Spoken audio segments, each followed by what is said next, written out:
Baik, Bapak-Bapak, Ibu-Ibu, selamat pagi, selamat sore, namo Sang Hyang Adi Budaya, namo Budaya.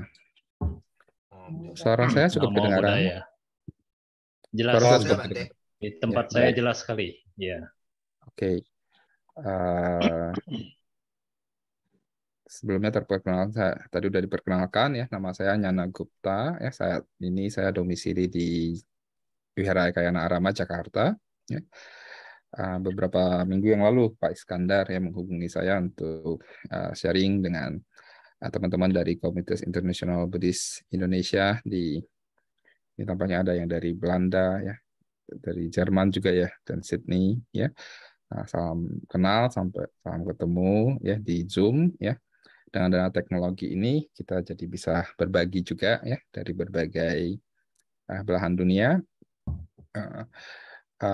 Kemarin ditanya temanya apa, saya kepikiran tema ini, jadi saya kasih tema yang ini, One Buddha is not enough.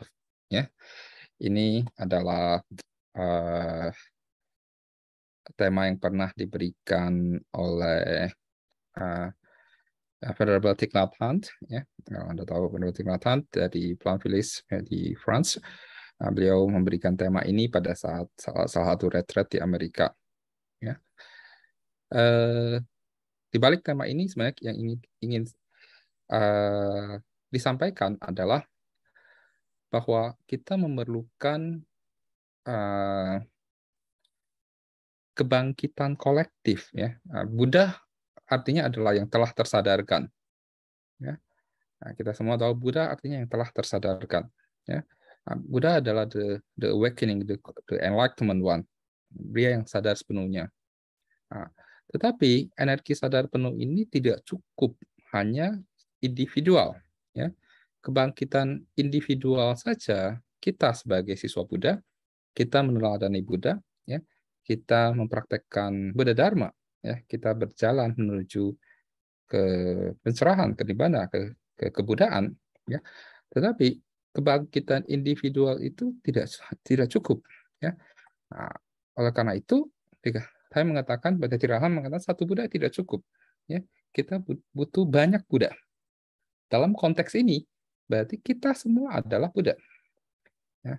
Nah, di Mahayana ada satu filosofi yang mengatakan bahwa semua makhluk memiliki benih kebudaan. Semua makhluk memiliki potensi kebudaan. Ya. Dalam hal ini, ketika kita mengambil tisarana, kita menyatakan aspirasi untuk berlindung pada Buddha, Dharma, dan Sangha, sebenarnya kita sudah merupakan menanamkan benih-benih untuk menuju ke kebudaan. Ya. Dalam konteks ini, ketika saya berbicara kebudaan adalah dalam konteks kebudaan secara luas. Ya. Nah, Buddha mengajarkan 3 jalan untuk menuju ke pembebasan, yaitu jalan Sawaka, Sawaka Buddha, jalan Arahat, ya, jalan Pacceka, ya, jalan di mana di saat ajaran Buddha sudah tidak ada pun, ketika orang memang dia tipe individual learning, ya, orang yang memang hanya pengen sendiri, yaitu jalan Pacceka, ya. Kemudian orang yang memang memiliki kualitas sebagai guru, orang yang memiliki kualitas yang dapat menolong lebih banyak orang, yaitu jalan sama Buddha ya, atau jalan Bodhisattva. Ya. Jadi ketika kita berbicara kebudayaan secara keseluruhan, ya, kita setiap umat Buddha hendaknya memiliki tujuan yang jelas. Ya. Tujuan kita adalah pembebasan, nibbana. Nah, tapi saat ini mungkin kita belum bisa merealisasi itu saat ini, tetapi itu sudah pasti. Ya, itu sasaran terakhir kita. Ya. Nah, saya sebenarnya kalau kita dari sini mau misalnya dari Jakarta mau ke Surabaya sekarang udah ada tol gitu ya. Nah, tapi Anda mau sampai di Surabayanya langsung ngebut silakan ya. Tapi mau mampir-mampir dulu di rest area ya, mampir ke Cirebon dulu ya, mampir ke Semarang dulu ya, muter ke selatan, mampir ke Jogja dulu ya. Nyampainya baru minggu depan ya boleh-boleh aja. Kebanyakan kita kan seperti itu ya, mampir-mampir di alam-alam kehidupan yang lain. Ya, sekarang mampirnya kelamaan ya. Jadi nibbananya mungkin masih lama gitu ya. Karena kita mampir di alam manusia dulu, mampir ke alam surga dulu, ya bisa jadi bahkan bisa jadi mampir ke neraka dulu gitu kan. Jadi nah itu semua hanya rest area ya. Alam-alam kehidupan ini hanya sebagai rest area. Tapi tujuan kita adalah kebebasan, tujuan kita adalah nibbana. Nah, tetapi ya kita bukan praktek seorang diri. Kekuatan individual itu sangat terbatas. Ya. Oleh karena itu di dalam perlindungan umat Buddha ada perlindungan ketiga, yaitu sangga. Ya.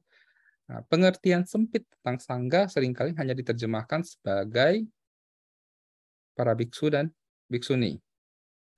Ya. Atau lebih sempit lagi, bahkan hanya ke area sangga, mereka yang telah mencapai kesucian. Ya. Tetapi makna sangga yang sesungguhnya adalah persaudaraan, perkumpulan, ya, pesamuan. Ya.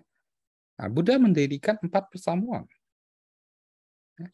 Pesamuan siswa biksu, biksuni, pesamuan upasaka, upasika. Ya. Ada yang menjadi monastik, ada yang menjadi perumah tangga. Ya. Nah, sangga dalam konteks yang luas hendaknya mencakup keseluruhan. Ya. Anda sebagian besar di Barat, di Eropa atau di Amerika, istilah sangga sudah diinterpretasi secara luas ya sebagai community. Ya. Nah, banyak kelompok-kelompok latihan di dalam berbagai tradisi yang menggunakan sangga dalam artian yang sangat luas. Ya, artian adalah komunitas yang berlatih berdharma. Ya. Oleh karena itu, energi sangga, ya, semangat dari sangga adalah semangat dari bagaimana siswa-siswa Buddha yang berpraktek memiliki aspirasi yang sama, ya, memiliki aspirasi yang sama, memiliki praktek yang sama, berkumpul, berlatih bersama-sama, saling menunjang, ya, sebagai kalyana mitra, ya, sebagai kalyana mitra yang lebih senior, yang praktek duluan, yang realisasinya lebih baik, bisa menjadi guru, ya. Nah, yang lain bersama-sama sebagai satu komunitas yang saling mendukung. Di dalam kitab suci, di dalam berbagai teks kita selalu bahwa ajaran Buddha dapat lestari, ajaran seorang sama Buddha dapat lestari jika sama Buddha tersebut membentuk sangga. Ya, ada murid-muridnya yang berlatih di situ, yang terus men-pass on ajarannya dari satu generasi ke generasi berikutnya. Nah, di dalam teks misalnya riwayat Agung para Buddha misalnya, di situ ada beberapa Buddha yang dikatakan tidak membentuk sangga, ya, sehingga ketika Buddha tersebut parinibbana, ajarannya hilang karena tidak ada yang mempraktekkan ajarannya karena berada di figur sentral Buddha itu. Nah, semangat sangga adalah semangat komunal, semangat praktek komunal. Maka itu di dalam agama Buddha semangat ini ya yang diwariskan oleh Buddha Sakyamuni kepada kita. Bahkan beliau tidak pernah menunjuk ya. Maka itu ada yang bertanya, kenapa kok sangga awal terpecah belah menjadi begitu banyak sangga aliran? Karena Buddha tidak pernah menunjuk satu pewaris. Ya. Nah, di dalam Winaya dikatakan ada 3 ada 4 atau 5 orang berpraktek bersama, itu adalah sangga. Ya. Nah, tentu di dalam Winaya konteksnya adalah para biksu. Ya. Nah, yang berpraktek bersama-sama, ya itu sudah memenuhi quorum sebagai sangga. Nah, oleh karena itu semangat sangga adalah semangat berlatih bersama. Ya. Di dalam sangga, di dalam komunitas kita dari berbagai tempat. Ya. Misalnya ketika kami berlatih dulu di monasteri di Dharma Drum Taiwan, ya, ada seorang pembimbing mengatakan bahwa di dalam pembimbing kami selalu menekankan bahwa berlatih di dalam sangga itu adalah berlatih di dalam komunitas. Kita berlatih bersama-sama, ya, mengalir seperti air. Ya. Nah, berlatih dalam satu kebersamaan. Nah, di dalam situ kita berasal dari berbagai background yang berbeda, memiliki ego kita masing-masing. Nah, di situ kita diasah, ya. Nah, di situ kita diasah untuk melepas pandangan kita. melepas keegoan kita. Nah, bagaimana kita bersama-sama mencapai tujuan dari latihan kita. Ya. Pembimbing saya pernah memberikan satu contoh, ya, ketika kita ya, dalam mengerjakan sesuatu, kita kerjakan sendiri, ya, mungkin kita bisa mendapatkan nilai yang tinggi secara ekonomi atau secara kalau kita kuliah mungkin nilainya tinggi gitu ya. Tetapi kalau kita kemudian disuruh kerjain dalam satu kelompok atau 4-5 orang, kan punya ide masing-masing ya. Nah, ini punya ide begitu, ini punya ide. Nah, bagaimana untuk merangkumkan ide ini bersama-sama? Hasil suatu pekerjaan yang dikerjakan mungkin tidak sebagus atau semaksimal ya yang kita kerjakan sendiri. Tetapi dalam konteks spiritual, ya, nilai kebersamaan ini jauh lebih tinggi. Ya. Nah, karena di situ kita bagaimana kita melepas pandangan kita, bagaimana kita melebur ya bersama-sama. Ya. Nah, di dalam praktek komunal sangga itulah yang hendaknya dicapai. Secara di praktek kebiaraan juga demikian. Lalu bagaimana kita membawanya ke kehidupan keluarga? Ya. Nah, semangat berlatih bersama ini sangat penting. Ya. Dan ini yang sebenarnya semangat sangga dalam rumah tangga. Ya. Semangat praktek dalam rumah tangga Buddhis, ini yang saya lihat sangat kurang. Ya. Kemarin setengah bercanda di dalam satu retret, saya nanya ke umat-umat terutama pria. Ya. Anda semua bisa mimpin kebaktian nggak sih? Kalau di dalam agama Islam, ya, yang laki-laki itu harus bisa menjadi imam di dalam keluarga. Ya. Tetapi banyak umat Buddha nggak bisa, nggak pede, bahkan di rumahnya sendiri pun untuk mimpin kebaktian bersama istri dan anak-anaknya pun nggak pede. Nggak tahu Anda yang tinggal di luar negeri. Nah, kalau Pak Iskandar, saya pernah tahu anaknya pernah cerita ke saya. Ya. Nah, kalau mereka di Dubai waktu itu. Dubai atau waktu itu di mana Pak Iskandar? Di Doha, Di Doha. Qatar. Nah, Iya. di Qatar ya, katanya seminggu sekali kebaktian bersama. Ya semangat itu harus ada. Ya. Nah, sehingga sebagai orang tua Anda juga bisa mewariskan kepada anak-anak Anda sebagai semangat ini yang di Buddhis sangat kurang. Waktu itu saya menyoroti sistem pendidikan agama Buddha di Indonesia. Ya. Nah, anak-anak itu disuruh belajar abhidharma, disuruh belajar hukum karma, ngejelimet ya. Tapi suruh praktek mimpin kebaktian untuk keluarganya nggak pernah gitu kan. Ya. Saya dulu pernah lihat waktu saya sekolah dulu teman-teman kelas 3 SMA ya. Salah satu mata pelajaran teman-teman agama Islam itu ada ceritanya sholat jenazah. Ya. Nah, sangat praktikal bagaimana kita menghadapi kehidupan sehari-hari. Nah, tetapi di Buddhis banyak yang nggak ngerti. Ya. Nah, urusan dari lahir sampai mati itu kan sebenarnya itu bagian dari culture ya. Nah, tetapi di banyak umat Buddha tidak bisa mengaplikasikan dharma ketika hal-hal itu terjadi ya. Bagaimana Buddhist practical ke dalam kehidupan keluarganya. Ya. Paling simpel adalah bagaimana berpraktek bersama-sama dengan keluarga. Ya. Saat ini kadang kami melihat di beberapa wihara-wihara yang berbasis di perumahan sudah sangat bagus ya. Banyak yang datang satu keluarga ya. Nah, anak-anaknya ada yang ikut di kebaktian remaja, kebaktian anak-anak atau sekolah minggu. Ya, orang tuanya ikut di kebaktian umum ya. Atau ada yang ikut melayani ya. Nah, sebagai aktivis. Nah, di beberapa kali kami mengadakan retret yang berbasis family, keluarga juga. Beberapa keluarga ikut bersama-sama. Nah, ada program untuk anak, ada program untuk yang dewasa. ada program untuk yang teens, yang remaja.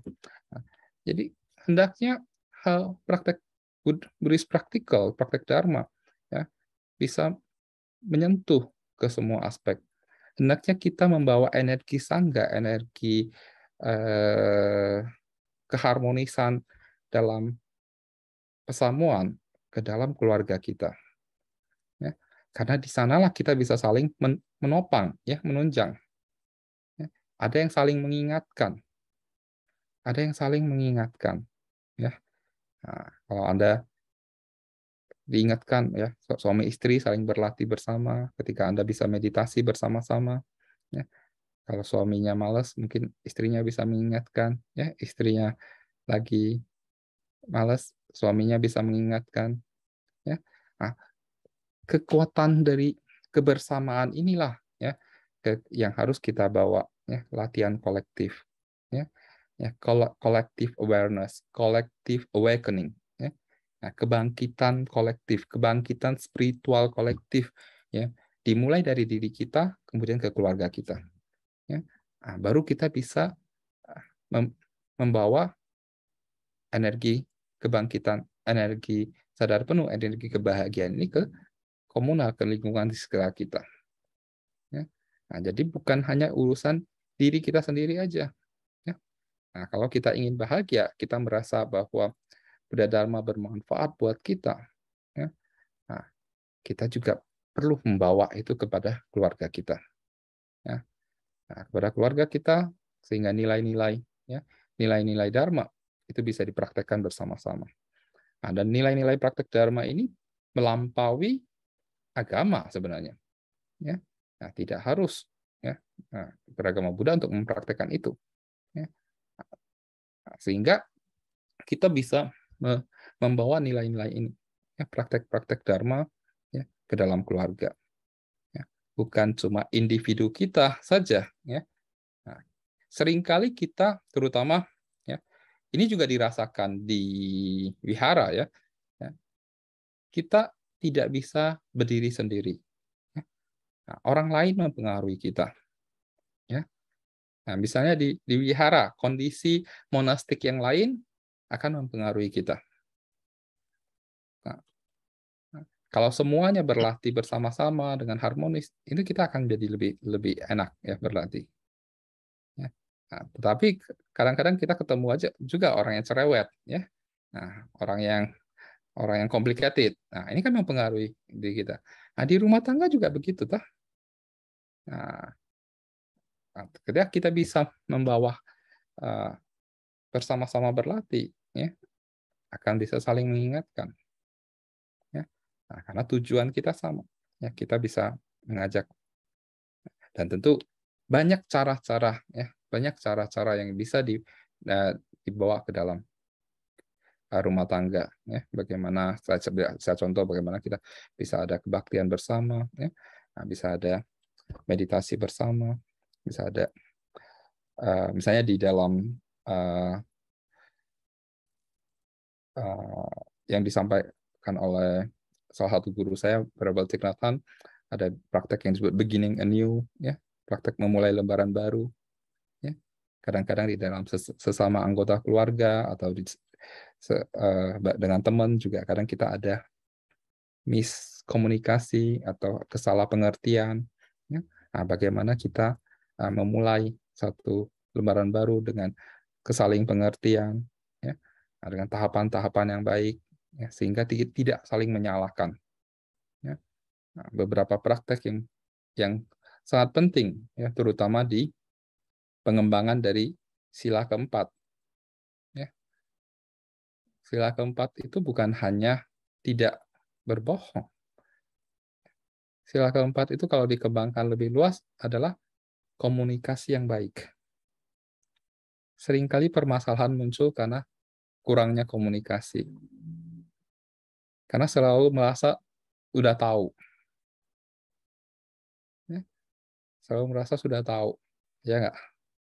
You sebagai istri saya harusnya udah tahu dong. Ya, sih sebagai suami udah tahu, itu sebagai anak udah tahu. Tapi nggak pernah dikomunikasikan. Ya. Nah, bagaimana kita mengkomunikasikan yang baik. Ya. Nah, salah satu praktek yang sangat penting adalah bagaimana kita berbicara dengan penuh cinta kasih dan mau belajar untuk mendengarkan secara mendalam. Komunikasi yang baik akan menghasilkan deep understanding, ya, saling pengertian yang baik. Ya. Kita menemukan ya di banyak komunitas di biara seperti itu, di hubungan keluarga, hubungan pertemanan, ya. Nah, seringkali terjadi adalah komunikasi yang mandek, ya. Oleh karena itu, praktek sila keempat bagaimana berkomunikasi yang baik, ya, hendaknya juga kita kembangkan.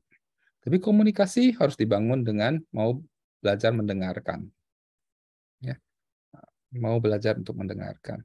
Ya. Nah, mendengarkan merupakan salah satu aspek praktek yang sangat penting. Ya.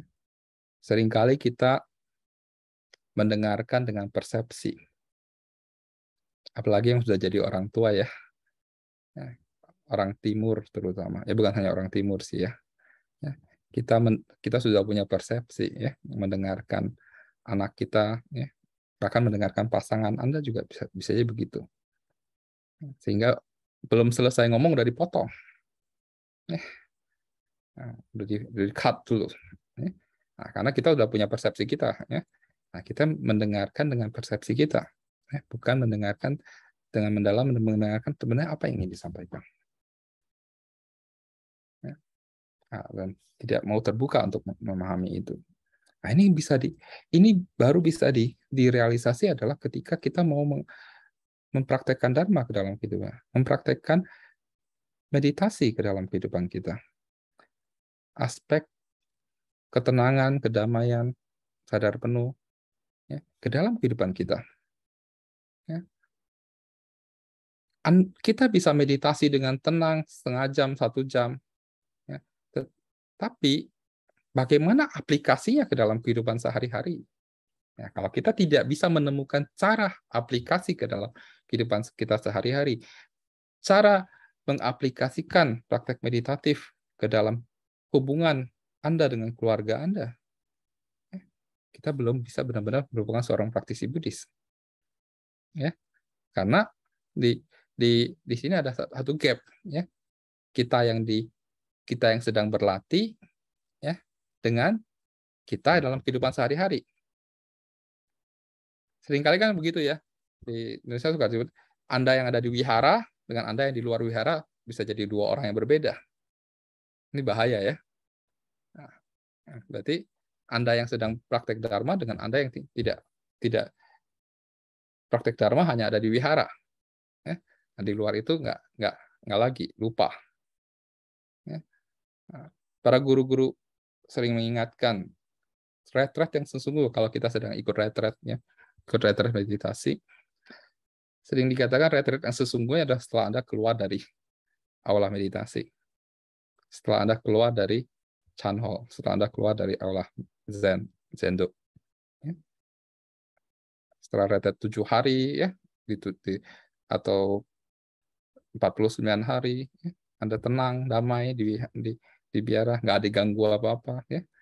Di dalam beberapa tradisi, kebetulan saya mengikuti tradisi Chan, tradisi Zen, ya, di dalam tradisi kami kalau retret itu benar-benar silent, ya, hanya diri sendiri, ngurusin diri sendiri aja. Ya.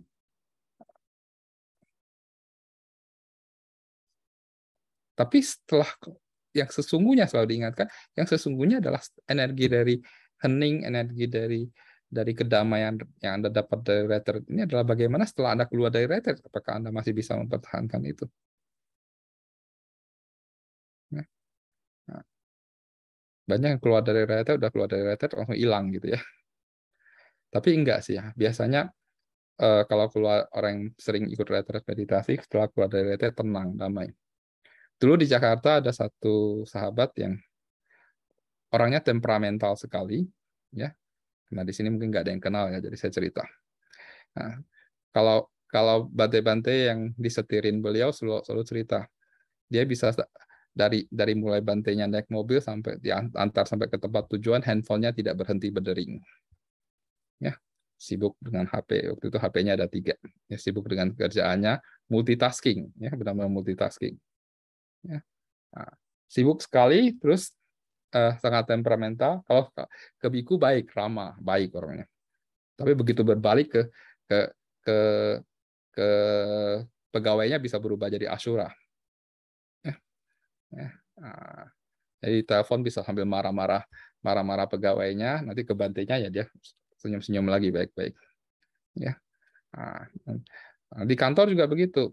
Ya. Nah, jadi istrinya cerita, kalau misalnya ada retret, itu istrinya senang ya. Udah kamu daftar aja. Pegawai-pegawai kantor juga senang. Bapak pergi aja. Ya. Nah, jadi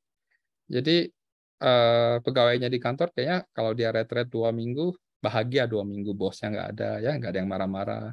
Istrinya juga tenang ya di rumah, ya nggak ada yang ngerecokin. Ya. Tapi kadang-kadang istrinya ikut retret juga sih. Ya. Anak-anaknya juga senang. Ya. Dan kenapa yang bikin dia senang, mereka senang lagi adalah setelah dia pulang dari retret, dia lebih damai ya. Nah, minimal 1 bulan, energi itu bisa bertahan 2 minggu sampai 1 bulan. Ya. Nah, jadi selama 2 minggu setelah pulang dari retret meditasi, ya dia nggak sering marah-marah, lebih sabar ya, nggak sering marah-marah. Nah, ini kita lihat kan energi dari latihan ya intensif, seringkali latihan pribadi ini kalau tidak diimbangi latihan kolektif di rumah, kadang bertahannya cuma sebentar. Bertahannya cuma sebentar. Nah, oleh karena itu, penelitian dan guru-guru besar perlu sekali menjaga kontinuitas dari latihan ini ke dalam kehidupan kita sehari-hari. Kontinuitas dari praktek Dharma ini ke dalam kehidupan kita sehari-hari. Dan untuk bisa menjaga ini, kita butuh komunitas. Ya. Maka itu kenapa di Indonesia kita ada kebaktian bersama. Ini salah satu bentuk komunitas kan ya. Anda datang kebaktian bersama di wihara, ya kita di recharge kembali. Ya. Para teman-teman yang sering ikut meditasi, ya seringkali kita ada latihan meditasi bersama setiap minggu. Ya. Nah, ini kayak seperti di recharge singkat. Ya. Diingatkan kembali. Nah, tapi tentu lebih baik lagi kalau selain komunitas sahabat-sahabat ya yang berlatih bersama-sama, ya. Nah, komunitas ini kita bawa ke dalam rumah kita, ke dalam keluarga kita, ya. Nah, sehingga keluarga kita bisa menjadi kalyan mitra. Suami istri menjadi kalyan mitra, sahabat yang saling mendukung dalam latihan, ya, dalam praktek dharma. Ya. Nah, sehingga energi kolektif ini, ya, ini bisa dibawa terus ke dalam kehidupan. Nah, tentu kalau kita belum beruntung ya memiliki keluarga yang bisa menjadi sangga kita, bisa menjadi energi kolektif bersama, kita harus menemukan ya komunitas-komunitas latihan di tempat kita yang bisa saling mendukung. Ya, saya rasa komunitas ini terbentuk juga seperti ini kan, ya karena kedekatan sebagai orang Indonesia sekarang memanfaatkan teknologi walaupun jauh, ya tapi kita menjadi dekat dengan teknologi, ya bisa berkumpul bersama, ya dengan bantuan teknologi ini. Ya, kita bisa berkumpul bersama, sharing dharma, berlatih bersama. Ya. Tapi kalau ada komunitas-komunitas di dekat tempat tinggal Anda, ya juga sangat baik. Ya, sehingga kita mendapat support, ya, dukungan dari kalyan mitra, nah, dari energi sangga ini bisa mendukung ya latihan kita, mendukung praktek kita untuk terus maju. Terutama di Indonesia, seringkali saya mengingatkan kepada sahabat-sahabat muda, umat Buddha di Indonesia itu cuma 0,7%. Ya. Nah, kalau Anda ya setelah lulus ya Anda tidak menemukan komunitas Anda terjun ke dunia kerja di kantor Anda, kalau Anda beruntung mungkin ada kantor yang komunitas atau lingkungan komunitas Buddhisnya banyak, tetapi tidak banyak kantor itu tidak seperti itu. Ya. Bahkan yang bosnya Buddhis sekalipun, ya, karyawan Buddhisnya belum tentu banyak. Ya. Ya. Anda mungkin kenal nama Pak Sudamek, ya, yang bosnya Kacang Garuda. Ya. Di kantornya mereka Yang Buddhis dulu cuma 2-3 orang, sekarang mungkin satu pun nggak ada mungkin ya. Ya nggak tahu sekarang. Ya. Nah, dulu kita sering diundang kalau acara ulang tahun Indosiar. Ya. Nah, karyawan grup Indosiar itu 1000-an lebih waktu itu. Jadi dia ngundang kalau ulang tahunnya masing-masing agama berdoa bersama. Dan agama Buddha miris, cuma 2 orang. Nah, oleh karena itu dia minta dari wihara bawa umat juga supaya meramaikan. Pernah juga saya diundang untuk doa blessing di satu kantor yang bergerak di bidang sawit. Karyawannya 40-an orang, 40-an ribu termasuk yang di ladang ya, di ladang sawitnya. Tapi yang di kantornya itu ada berapa ratus. Waktu itu dia juga kayak doa keselamatan dari berbagai agama. Yang Buddhis juga cuma 2 orang.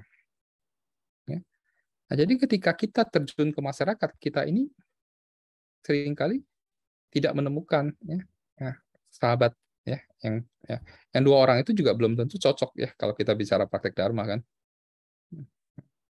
Oleh karena itu kita harus bisa menemukan komunitas yang untuk menopang kita ya, untuk menopang kita karena komunitas ini menentukan ya. Semangat latihan bersama dalam komunitas adalah sangat penting. Ini adalah semangat dari aplikatif dari berlindung kepada sangga. Ini yang kadang seringkali dilupakan, yang menurut saya tidak banyak diaplikasikan oleh banyak komunitas Buddhis ya, di Indonesia. Bahkan saya lihat gereja Betani lebih bagus ya, mereka ada yang namanya Komsel, komunitas sel. Nah mungkin pernah dengar. Ya, itu sebenarnya semangat sangga sih, semangat berlatih dalam sangga. Ya, karena orang-orang yang di dalam komunitas itu saling mendukung, ya, saling menjaga, ya, saling menjaga latihannya. Ya. Nah, dengan energi kolektif ini kita bisa menjaga latihan kita, kita bisa membawa kita bersama-sama dalam suatu kolektif awakening. Ya. Nah, inilah yang ingin saya sampaikan pada sore hari ini, di beberapa tempat di pagi hari ini, ya. Nah, sebagai pembukaan, jika masih ada waktu, kita boleh diskusi ya lebih lanjut. Ya, mungkin lewat diskusi kita bisa membahas lebih dalam dari topik ini atau topik-topik lain seputar bagaimana aplikasi Buddha Dharma dalam kehidupan sehari-hari. Terima kasih, saya kembalikan ke moderator. Ya. Terima kasih kepada Bante Nyana Gupta. Suara saya cukup jelas kira-kira? Cukup, Pak Iskandar. Jelas. Cukup jelas ya. Ya, terima kasih kepada Bante Nyana Gupta yang telah menyampaikan Dhamma-nya kepada kita semua, aplikasi Dhamma yang lebih tepat bisa saya sampaikan. Bisa saya sampaikan bahwa Bante Nyana Gupta adalah saat ini menjabat sebagai Sekjen di dalam Sangha Agung Indonesia. Dan seperti tadi Bante menyampaikan, Bante Nyana Gupta domisili di Wihara Ekayana Graha di sekitar Taman Ratu atau di sekitar Jakarta Barat. Ya. Baiklah. Sekarang kita masuk kepada sesi diskusi dan tanya jawab. Kami persilahkan kepada rekan-rekan seperti tadi Bante banyak sekali menyampaikan aplikasi-aplikasi dan kelemahan-kelemahan yang terjadi di lingkungan umat Buddha. Kita memang perlu belajar dari kelemahan-kelemahan ini. Karena kita ingin terus maju. Dan dengan kita mengetahui kelemahan ini, maka kita akan terus bisa mengkoreksi untuk langkah-langkah perbaikan ke depannya. Nah, silakan kepada rekan-rekan yang mungkin ingin bertanya sesuatu kepada Bante atau menyampaikan sesuatu.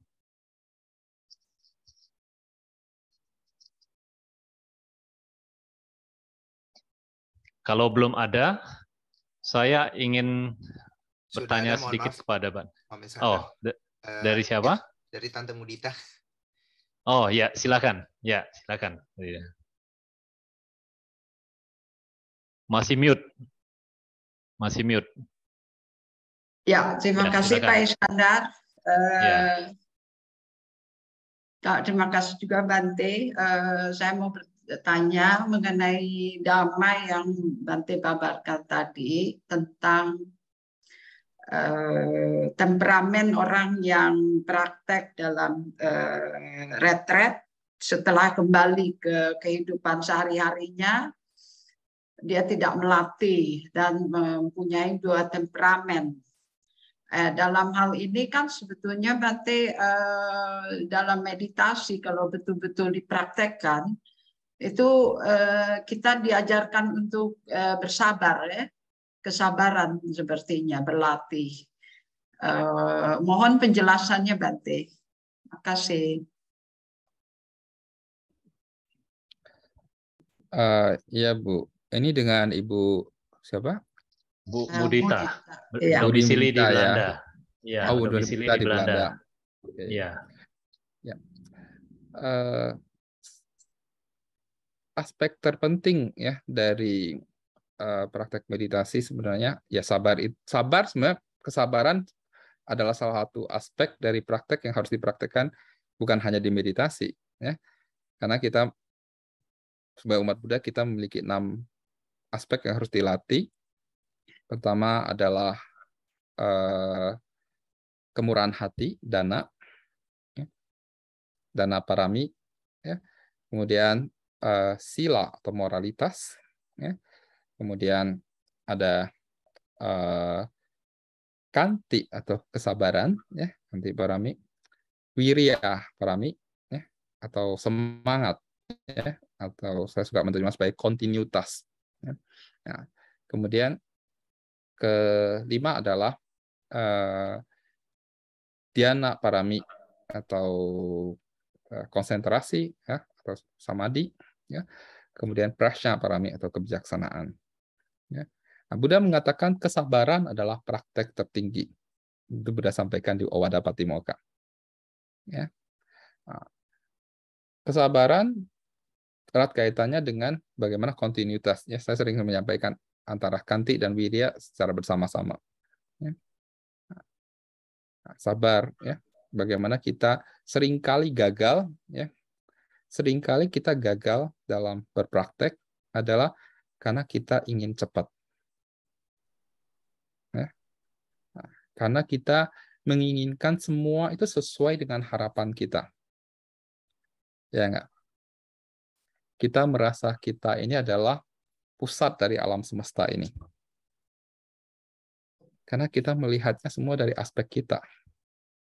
Aspek diri kita. Kita adalah pusat dari seluruh galaksi ini. Kita ingin, ya, teman-teman sesuai harapan kita. Kita ingin orang tua sesuai harapan kita. Kita ingin anak-anak sesuai harapan kita.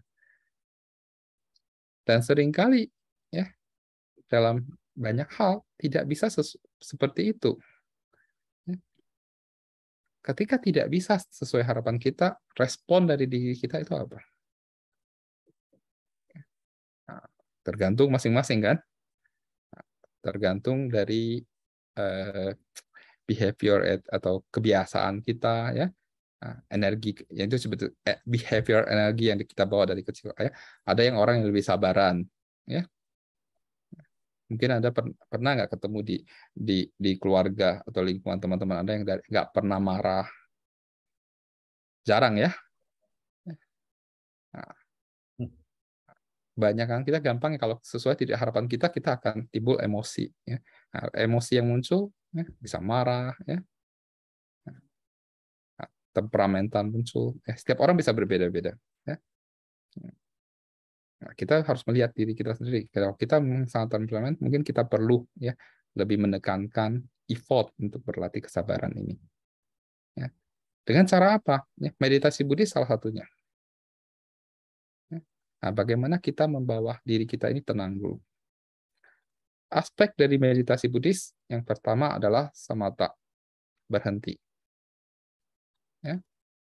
Samatha, para guru-guru dari Tiongkok sangat cerdas menerjemahkannya sebagai Tzu. Tzu itu dalam bahasa karakter Tionghoa berhenti. Ya. Jadi untuk bisa tenang, untuk bisa damai, kita harus berhenti dulu. Nah, tubuh ini harus berhenti, pikiran kita juga harus berhenti. Untuk bisa berhenti, ya sekali yang sama kita harus fokus ya, dengan satu objek. Nah, pikiran kita nggak lari kemana-mana, kita harus ngambil satu objek.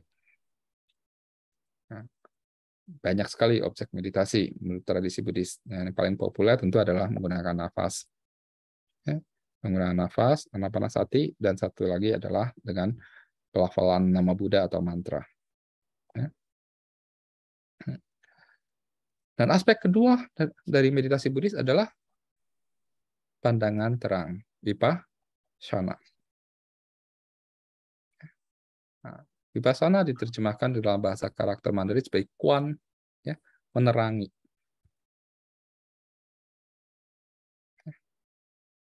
Nah, setelah kita berhenti, baru kita bisa menerangi. Nah, dari menerangi timbullah awakening, pencerahan, pandangan terang. Ya. Nah, jadi dua aspek ini dari praktek meditasi Buddhis, samatha dan vipassana. Ya. Di dalam tradisi Zen maupun di dalam tradisi meditasi Mahayana terutama, dua aspek ini tidak dipisahkan, ya, antara samatha dan vipassana. Ya, dipraktekkan bersamaan. Ya. Nah, pada saat awal samatha, energi berhenti yang harus diutamakan. Nah, ketika kita berhenti, tenang, baru kita bisa melihat, mengamati secara mendalam. Ya. Seperti aliran, kalau kita melihat di satu sungai, ya, kalau airnya beriak, itu kita tidak bisa melihat ke dalam sungai. Ya. Karena itu harus berhenti dulu. Tenang, damai aliran. Kalau airnya tenang, ya, tidak ada riakan, tidak ada gelombang, dan airnya jernih, kita bisa melihat ke dasar sungai. Sudah bisa memantulkan seperti bayangan yang muncul di atasnya seperti cermin. Memantulkan apa adanya. Ya. Nah, ini yang di dalam Zen disebut silent and illuminations mode. Nah, jadi aspek meditasi Buddhis kira-kira seperti itu ya Bu Melita ya.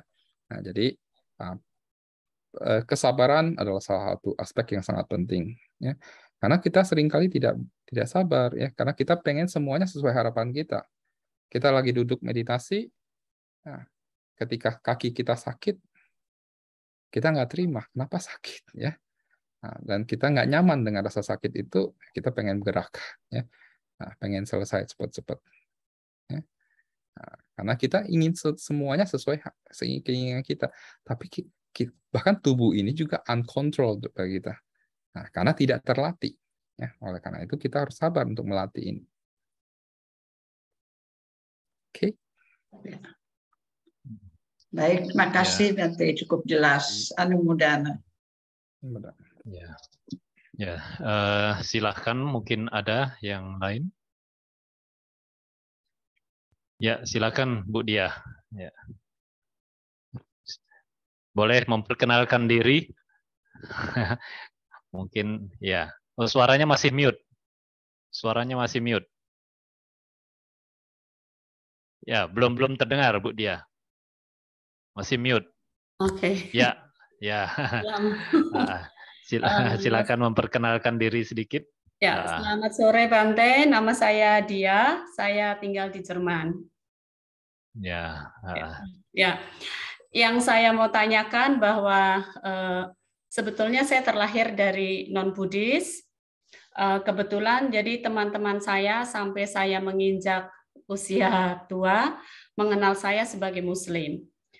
Dan biasanya teman-teman kecil karena tidak pernah bertemu dan kemudian kita bertemu lewat kontak WhatsApp atau apapun, mereka selalu menanyakan, kalau saya perkenalkan suami saya, dan mereka selalu menanyakan, apa agama suami kamu? Itu sangat-sangat susah. Saya ingat Bante Utomo, beliau pernah berkata bahwa kalau orang menanyakan apa agamamu itu seperti menanyakan berapa gaji kamu. Itu sangat-sangat sensitif. Tetapi saya susah untuk tidak bicara, saya selalu jujur Kristen. Dan mereka selalu tanya, jadi kamu ikut agama mereka? Saya tidak pernah menjawab iya atau tapi tidak. Dan saya tidak pernah bicara, sekarang saya Buddhis. Karena bagi mereka, ada beberapa teman saya, begitu saya bilang Buddhis, mereka menjauhi saya, mereka tidak mau lagi kenal saya.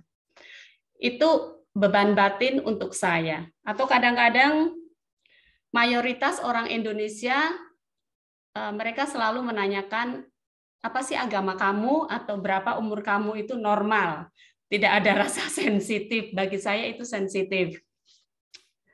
Nah, bagaimana saya menyikapi? Karena kalau saya berbohong, itu saya menumpuk kebohongan menjadi gunung. Itu berat sekali. Kalau saya jujur, saya kehilangan teman. Beberapa mereka menjauhi saya karena saya Buddhis. Saya dianggapnya saya masuk neraka. Pernah satu hari saya bilang, ya mungkin itu neraka bagi kamu, tapi bagi saya itu surga. Sekarang saya di surga. Karena saya merasa bahwa saya pas di agama Buddha. Selama ini saya mencari terus, tidak tahu ke arah mana, tapi setelah saya mengenal Buddha, saya rasa pas sekali untuk saya.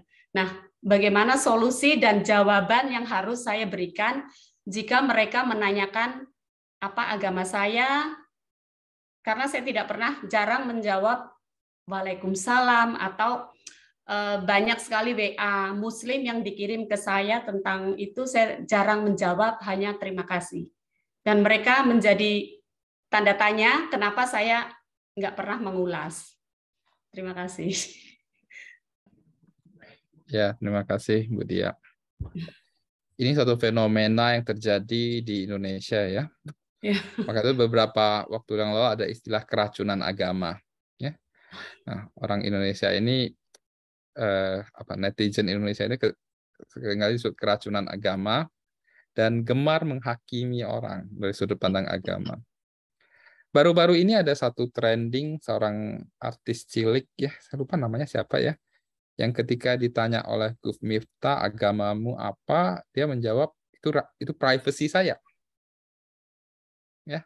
Jadi viral di Twitter di Indonesia ya. Nah, artis ini kalau nggak salah nyanyi waktu hari HUT ABRI atau apa ya, artis apa namanya ya. Nah, dia ditanya agamanya, dia bilang itu privacy saya, dia nggak mau jawab ya. Nah, dan sengaja diangkat. Gus Miftah itu seorang Gus Miftah pada tahu ya, itu seorang kiai Islam yang sangat open ya. Nah, dan ini suatu trending yang baik ya, bahwa acceptance dari masyarakat di Indonesia harus dididik ya untuk mau menerima ya keberagaman ya. Ini yang terjadi di Indonesia, semakin ke sini semakin intoleran ya, semakin tidak beragam ya. Padahal kita tahu di keluarga Indonesia, terutama di Jawa ya, banyak sekali dalam satu keluarga terdiri dari agama yang berbeda-beda dan rasanya welcome aja gitu kan. Welcome aja, baik-baik aja. Tapi semakin ke sini kok semakin ya. Nah, ini yang harus sebenarnya dibangun untuk bersama-sama. Ya. Nah, jadi kepada teman-teman yang bertanya agama, ya kita ya boleh memilih untuk tidak menjawab. Ya. Ini privacy saya. Ya. Nah, dan kita menghindari pembahasan topik-topik agama karena jika dalam beragama tidak ada yang paling benar. Ya. Karena masing-masing kalau kita membahas dari sudut pandang masing-masing, ya mereka menilai kita salah, kita juga bisa menilai mereka salah. Iya. Nah, jadi ke anak-anak muda saya juga mengajarkan kepada mereka, kalau Anda berteman, ya jangan bertanya agamanya apa dulu. Ya. Nah, kalau ke saya nggak usah ditanya, udah jelas gitu, karena ada atribut keagamaan gitu kan ya. Ya, kalau ke anda kan kebanyakan tidak ada atribut keagamaan ya. Jadi Iya. tapi ini penyakit orang Indonesia ya. Dulu ada seorang teman yang memang dia dididik di luar ya, dan memang di luar kan Anda juga nggak di Eropa Anda tidak akan ada yang bertanya kamu agamamu apa kan. Ini adalah privacy. Ini seperti menanyakan ke kamu warna celana dalam yang kamu pakai hari ini apa, gitu kan? Ini sesuatu yang sangat sangat private, ya, sama dengan gaji, ya. Orang Indonesia juga suka bertanya gaji berapa, ya. Nah, ini menjebalkan kadang-kadang kan.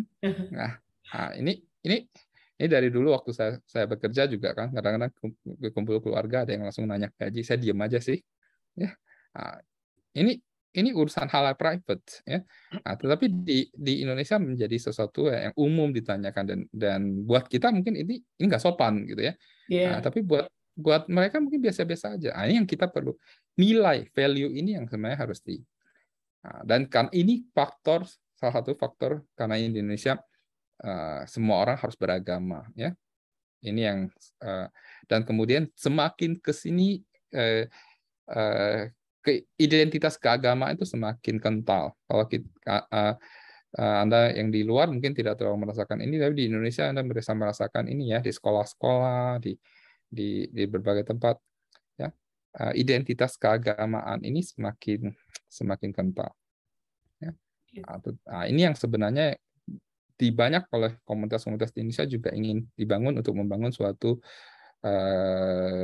acceptance terhadap pluralisme. Ya. Nah, jadi Mbak Dia, ketika ada teman yang bertanya agamanya apa, silakan aja jawab, ini privacy saya. Ya. Nah, kita tidak perlu diskusi urusan agama lah ya sebagai teman. Ya. Nah, tapi kalau memang teman kemudian merasa karena urusan agamamu beda, kemudian tidak mau berteman dengan kita, nah itu bukan teman sejati kita sih ya. Ya sudahlah, terima. Ya. Nah, kita harus menerima kadang-kadang ada orang-orang yang memang tidak bisa menerima kita nggak usah paksain. Ya. Kalau kita memaksakan, seringkali akhirnya kita ikut menderita, ya kan? Nah, mungkin mulai dengan tidak mau menghindari topik-topik pembahasan tentang agama. Banyak topik-topik lain yang bisa dibahas kan. Ya. Nah, jadi tidak perlu ya membahas nilai-nilai keagamaan. Kita juga tidak ingin menanamkan nilai-nilai keyakinan kita kepada mereka. Iya. Ya. Nah, silakan you juga jangan menanamkan nilai-nilai keyakinan you kepada saya. Dulu di Singapura sampai ada satu wihara yang menerbitkan buku berjudul Agree to Disagree. Ya. Nah, di situ dikasih beberapa trik. Mungkin kalau Anda cari di internet masih ada, itu terbitan Komeng San Pokaksi di Singapura. Ya. Jadi buku ini sebenarnya adalah untuk sebagai cara menangkal sales agama gitu ya. Nah, kan seringkali kita menemukan ada sales agama ya dari agama tertentu ya, mengajak kita untuk bertobat gitu ya. Nah, jadi bagaimana kita untuk menghindari orang-orang seperti itu ya. Nah, ini juga beberapa trik di buku itu mungkin juga bisa ya. Jadi kita agree to disagree ya. Nah, bisa setuju untuk tidak setuju ya. Nah, jadi ada beberapa salah satu yang saya contoh ya, kita belajar untuk saya menghormati you juga menghormati saya, kita nggak usah bicara keyakinan, karena bicara keyakinan ya nanti ada debat yang nggak berada habis ya.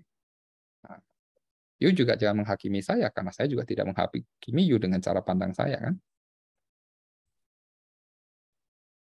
Memang sulit ya, kadang-kadang kita menemukan orang-orang yang seperti ini ya. Yang bisa kita lakukan adalah ya udah kita terima, self-acceptance, menerima diri kita apa aja, dan menerima tadi saya katakan kita nggak bisa mengharapkan orang semua sesuai harapan kita. Jika memang ada di lingkungannya kita teman-teman yang belum bisa mengaccept kita sepenuhnya, ya sudah, terima kasih ya. Mungkin kita hanya jadi teman biasa aja lah ya, kontak-kontak ya. Kalau hari raya saya ucapkan selamat ya. Tapi semua membalas assalamualaikum nggak salah juga sih ya.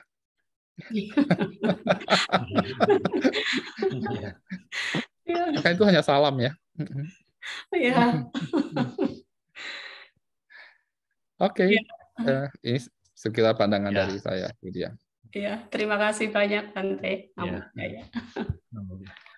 Mungkin kalau boleh saya sharing sedikit. Ya, Karena silakan. saya Yang lain juga boleh sharing. Ya, 15 tahun setengah saya di Timur Tengah. Ya.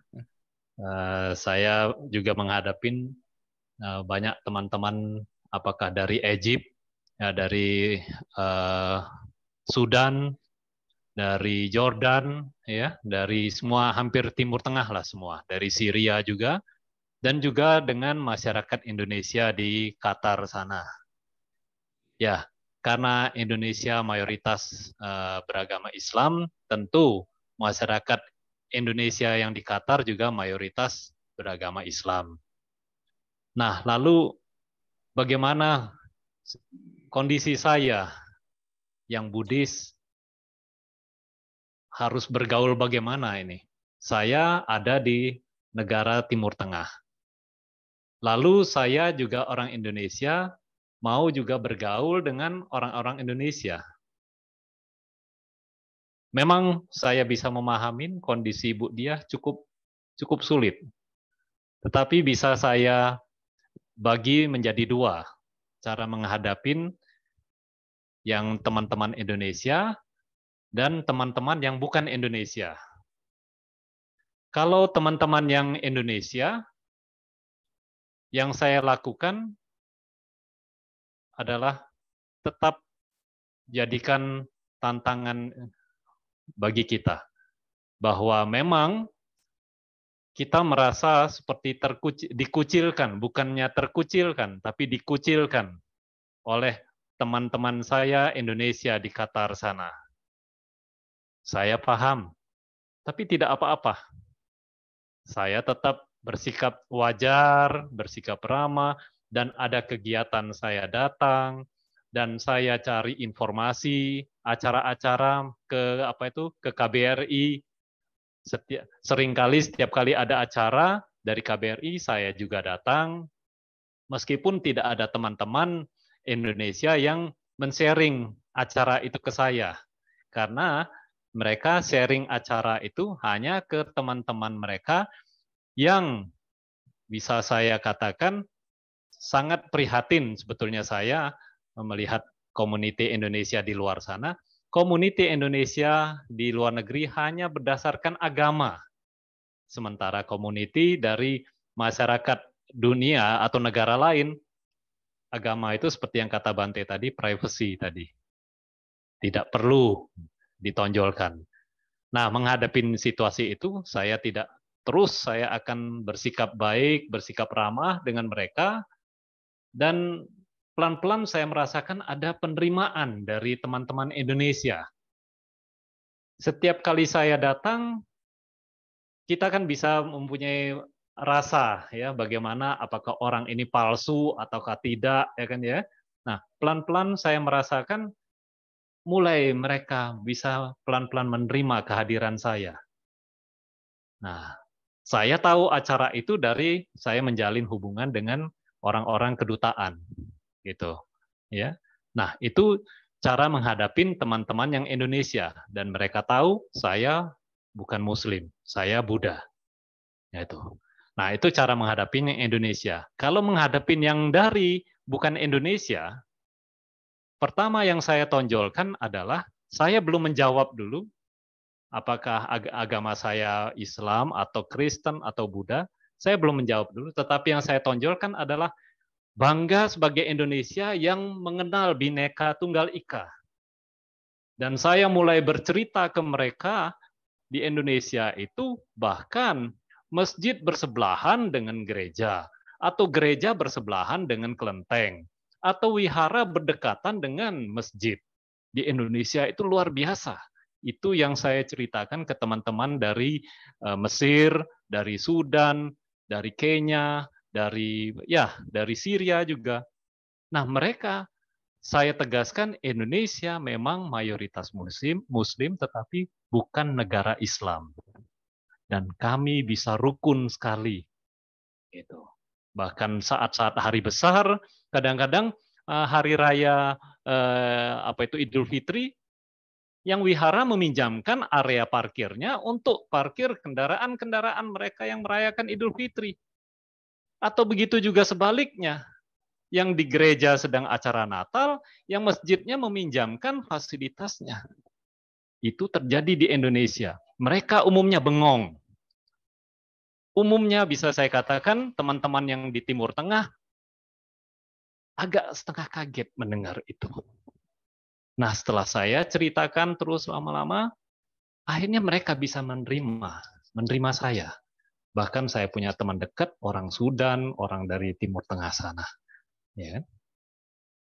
Memang tantangan awal cukup berat. Saya juga mengalami ketika sedang ada acara training begitu, saya bersebelahan dengan teman saya orang Mesir.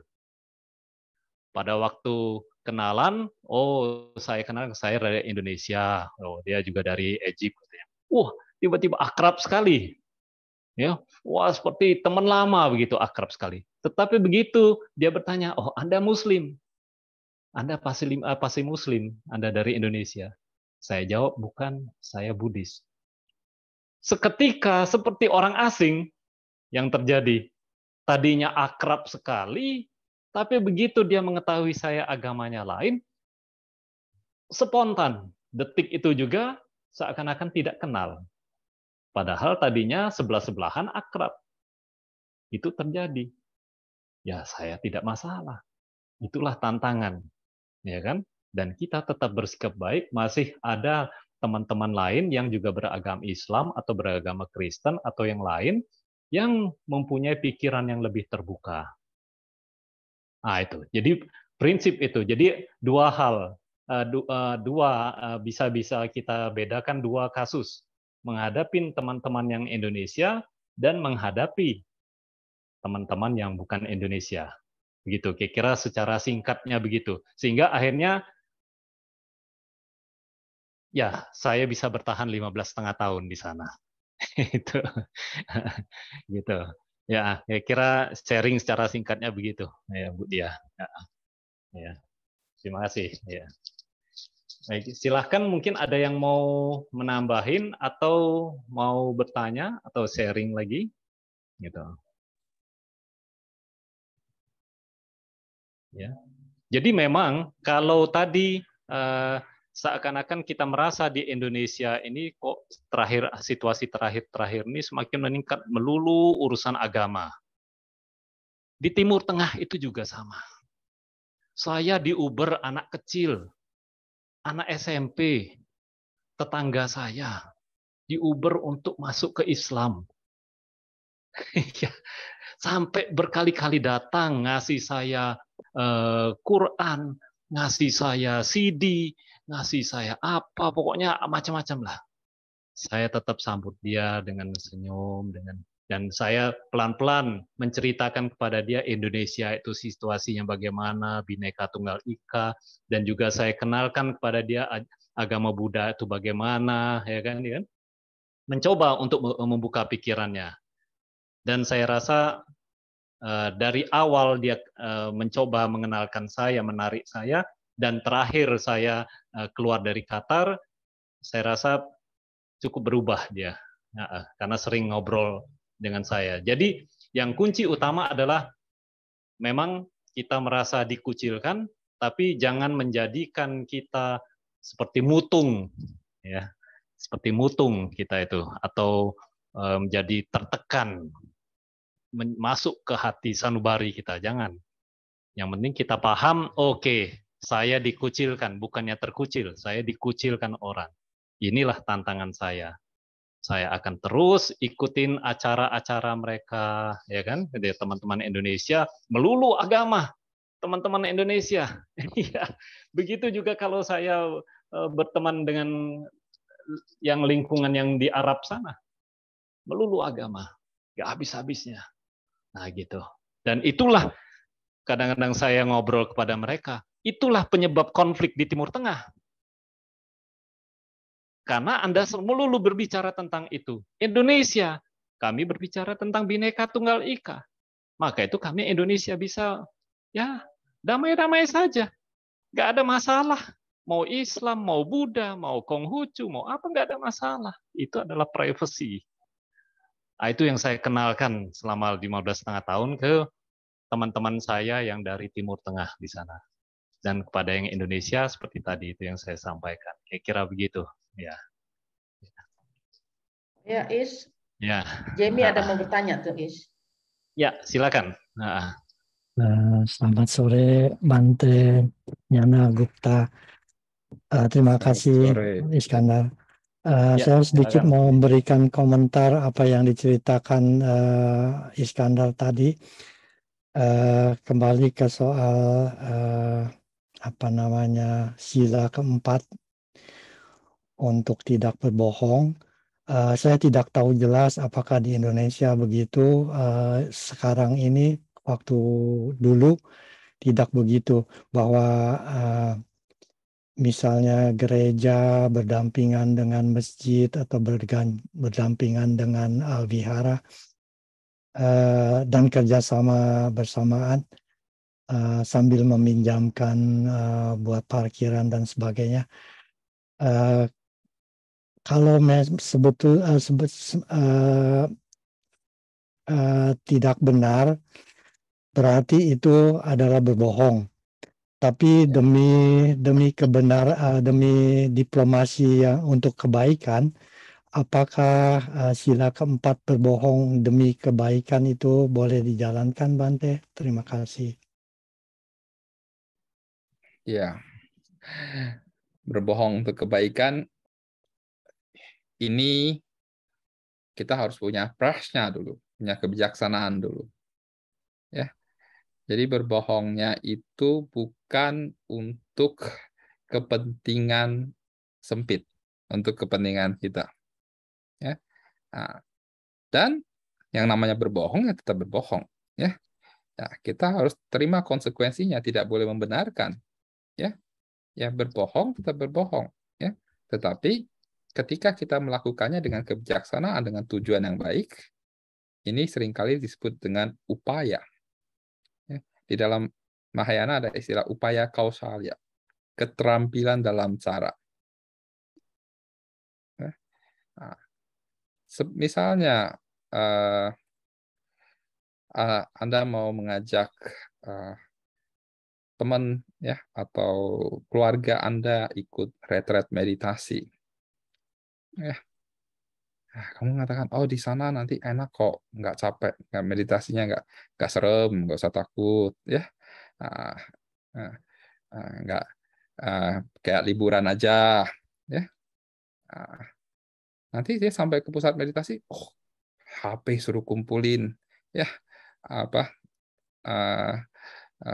3 hari nggak boleh bicara, tapi dia udah di sini kan, ya. Nah, setelah dia ikut retret, dia merasakan senangnya ketenangan, ya, dia akan berterima kasih sama kamu. Ini pengalaman nyata ya, ada beberapa yang memang begitu ya. Nah, jadi dibohongin gitu ya, suruh ikut datang retret ya. Nah, bahkan acara kita bikin retret, bikinnya bukan retret meditasi, bikin weekend gathering ya. Taunya disuruh masuk wihara, HP disuruh kumpul ya. Begitu datang HP langsung suruh kumpul. Nah, ada beberapa anak muda sharing penutupan, dia bilang, aduh saya merasa ketipu. Katanya acaranya weekend gathering ya. Tapi ya ini memang ini cara kita menipu yang baik lah ya. Nah, jadi ini tipuan bukan? Ya dalam konteks tertentu bisa jadi. Ya. Nah, kita kalau kasih nama retret meditasi, ya, yang daftar sedikit karena umat Buddha Indonesia takut ya. Kalau di Eropa mungkin cari wihara Buddhis buat meditasi. Kalau di Indonesia cari wihara buat sembahyang kan. Nah, datang ketika anak-anak muda disuruh meditasi. Jadi pengalaman kita sih ya kalau bikin acara happy jalan-jalan rame yang daftar. Tapi kalau bikin acara yang serius, yang apalagi meditasi, yang cari pesertanya susah. teman-teman kami sering membina di kampus-kampus ya, teman-teman komunitas Buddhis di kampus juga begitu ya. Kalau dia bikin acara talk show, mungkin bisa lebih ramai, acara Waisak ramai. Nah, tapi acara meditasi yang daftar belasan orang ya. Kadang 10 nggak dapet ya. Kayak kemarin ada satu KMB mau bikin meditasi di tempat saya ya. Nggak sampai 10 orang. Saya kasih target 20, dia nggak sampai 10 orang dapatnya. Nah, tapi mereka bikin acara jalan-jalan bisa dapat 40 orang. Ya. Nah, jadi ini kondisinya ya. Jadi memang kadang-kadang kita perlu ada skillful ya. Nah, sebab memang ketika kita mau menggunakan white lies atau upaya ini, ya, nah, ini harus ada kebijaksanaan di situ. Ya. Tentu adalah kebijaksanaan itu tumbuh seiring praktek dan pengalaman kita. Ya. Nah, di dalam Saddharma Pundarika Sutra, ini seringkali diambil contoh dari Saddharma Pundarika Sutra, dikatakan Buddha menunjukkan jalan pembebasan kepada kita ini seperti diumpamakan seperti rumah samsara ini adalah rumah yang terbakar. Kita adalah anak-anak yang bermain di dalam rumah ini. Ya. Buddha adalah sang ayah yang melihat rumah yang sudah terbakar. Tetapi anak-anak ini kalau diteriakin, rumah kebakaran, mungkin panik ya, mungkin juga nggak percaya. Ya.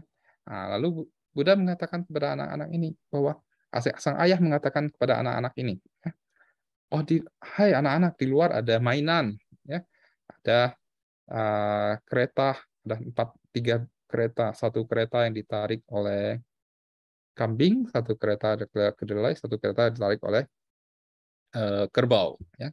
Nah, mereka tertarik karena ada mainan di luar. Ya. Mereka lari keluar ya mencari keretanya masing-masing. Ya. Nah, kereta itu dianggap triyana, ya, kendaraan sawaka, kendaraan paceka, kendaraan sama sang Buddha.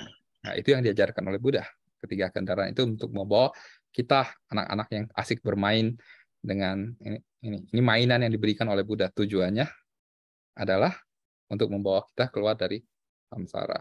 Nah, jadi contoh ini ya sering. Nah, tapi kita harus punya kebijaksanaan juga untuk bisa berbohong yang baik ini ya. Karena baik menurut kita kadang-kadang terbawa oleh ego kita juga sendiri ya.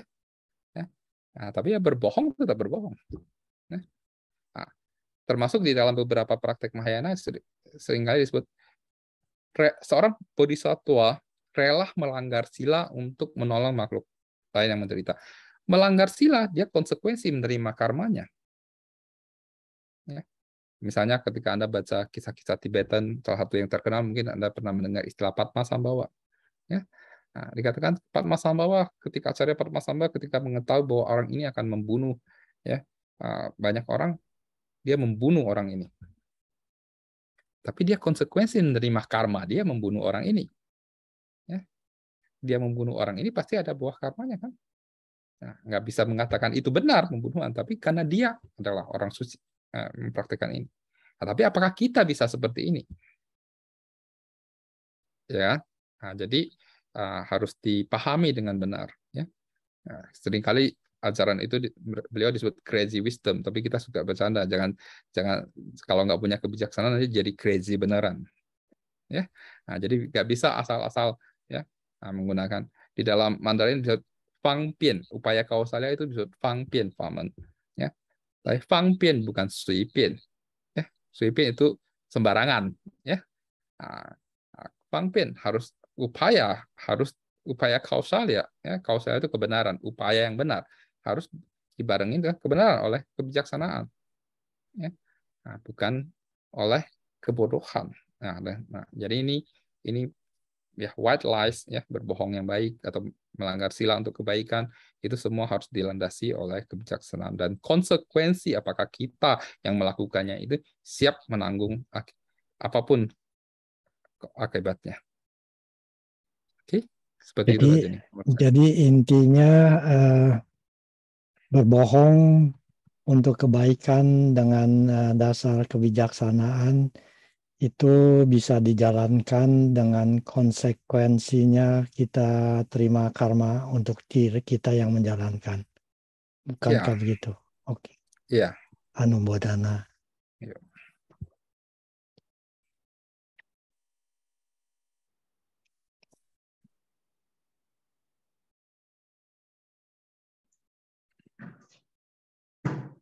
Terima kasih Pak Jamie. Mungkin ada lagi dari teman-teman yang lain atau rekan-rekan yang lain ingin menyampaikan pertanyaan.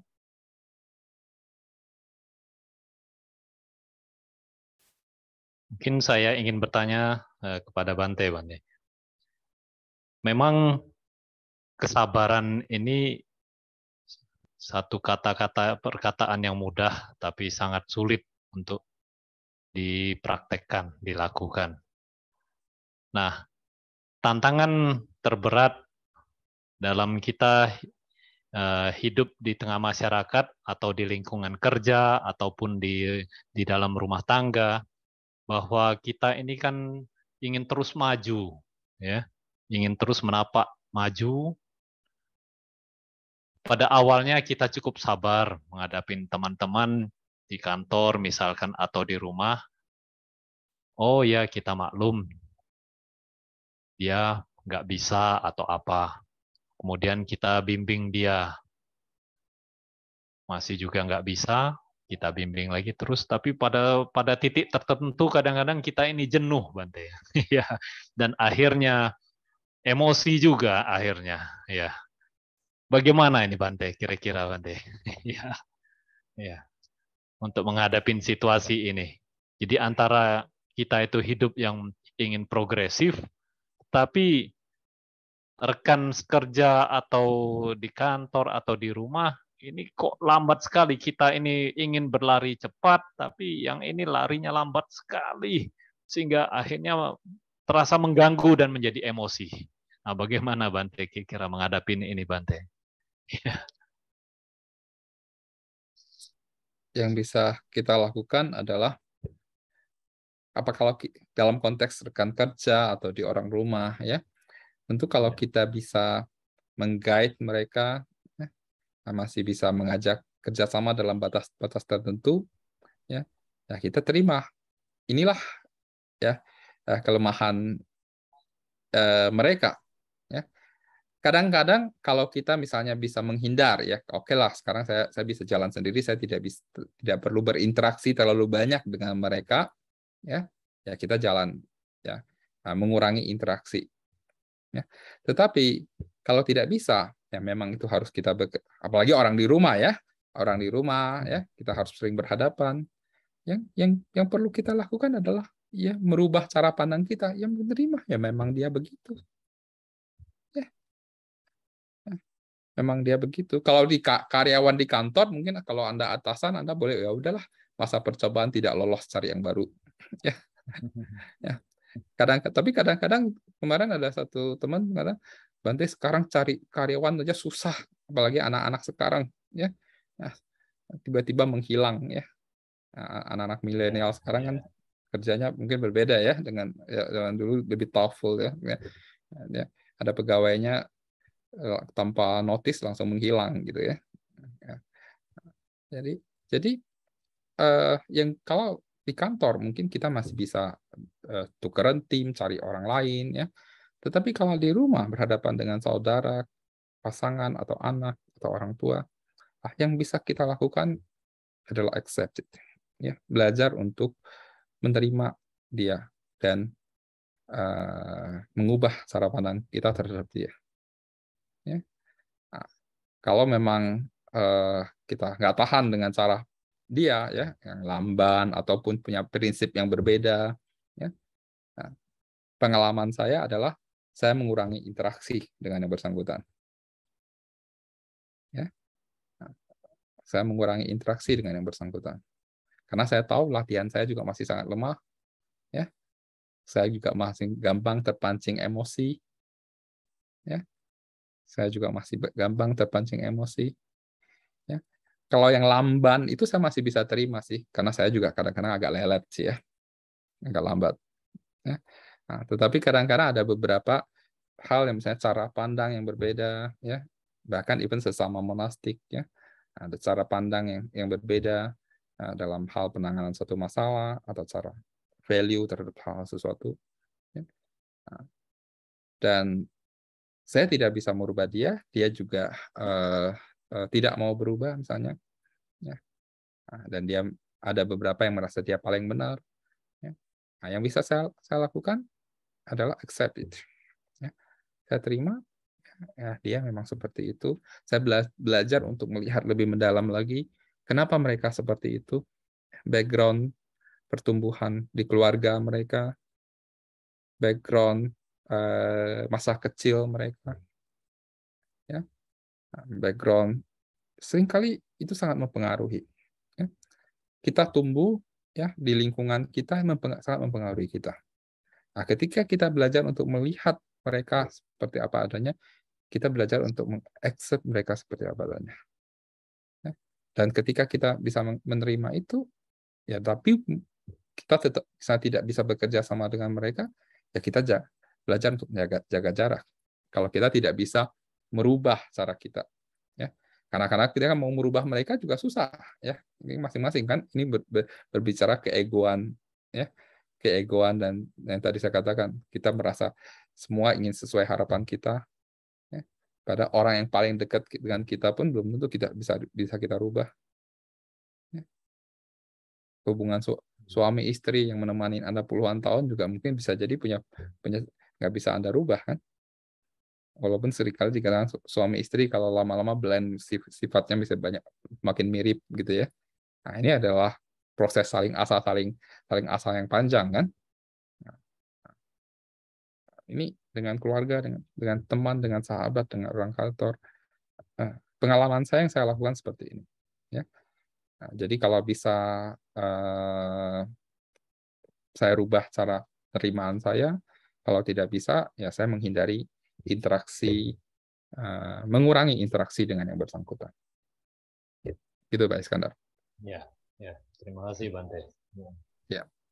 Nah, sampai jam berapa kita? Bu Vini ya, Bu Vini. Oh, Bu Vini.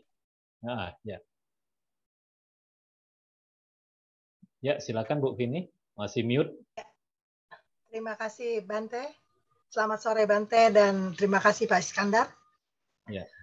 Bante, saya mau tanya, tapi mungkin ini tidak ada korelasinya atau tidak, tapi mohon untuk ini, saya mendapatkan dulu sudah pernah ada yang katakan kepada saya, kalau saya sering meditasi, itu entar lama-lama katanya yang tidak sefrekuensi gitu loh Bante, akan menjauhi kita.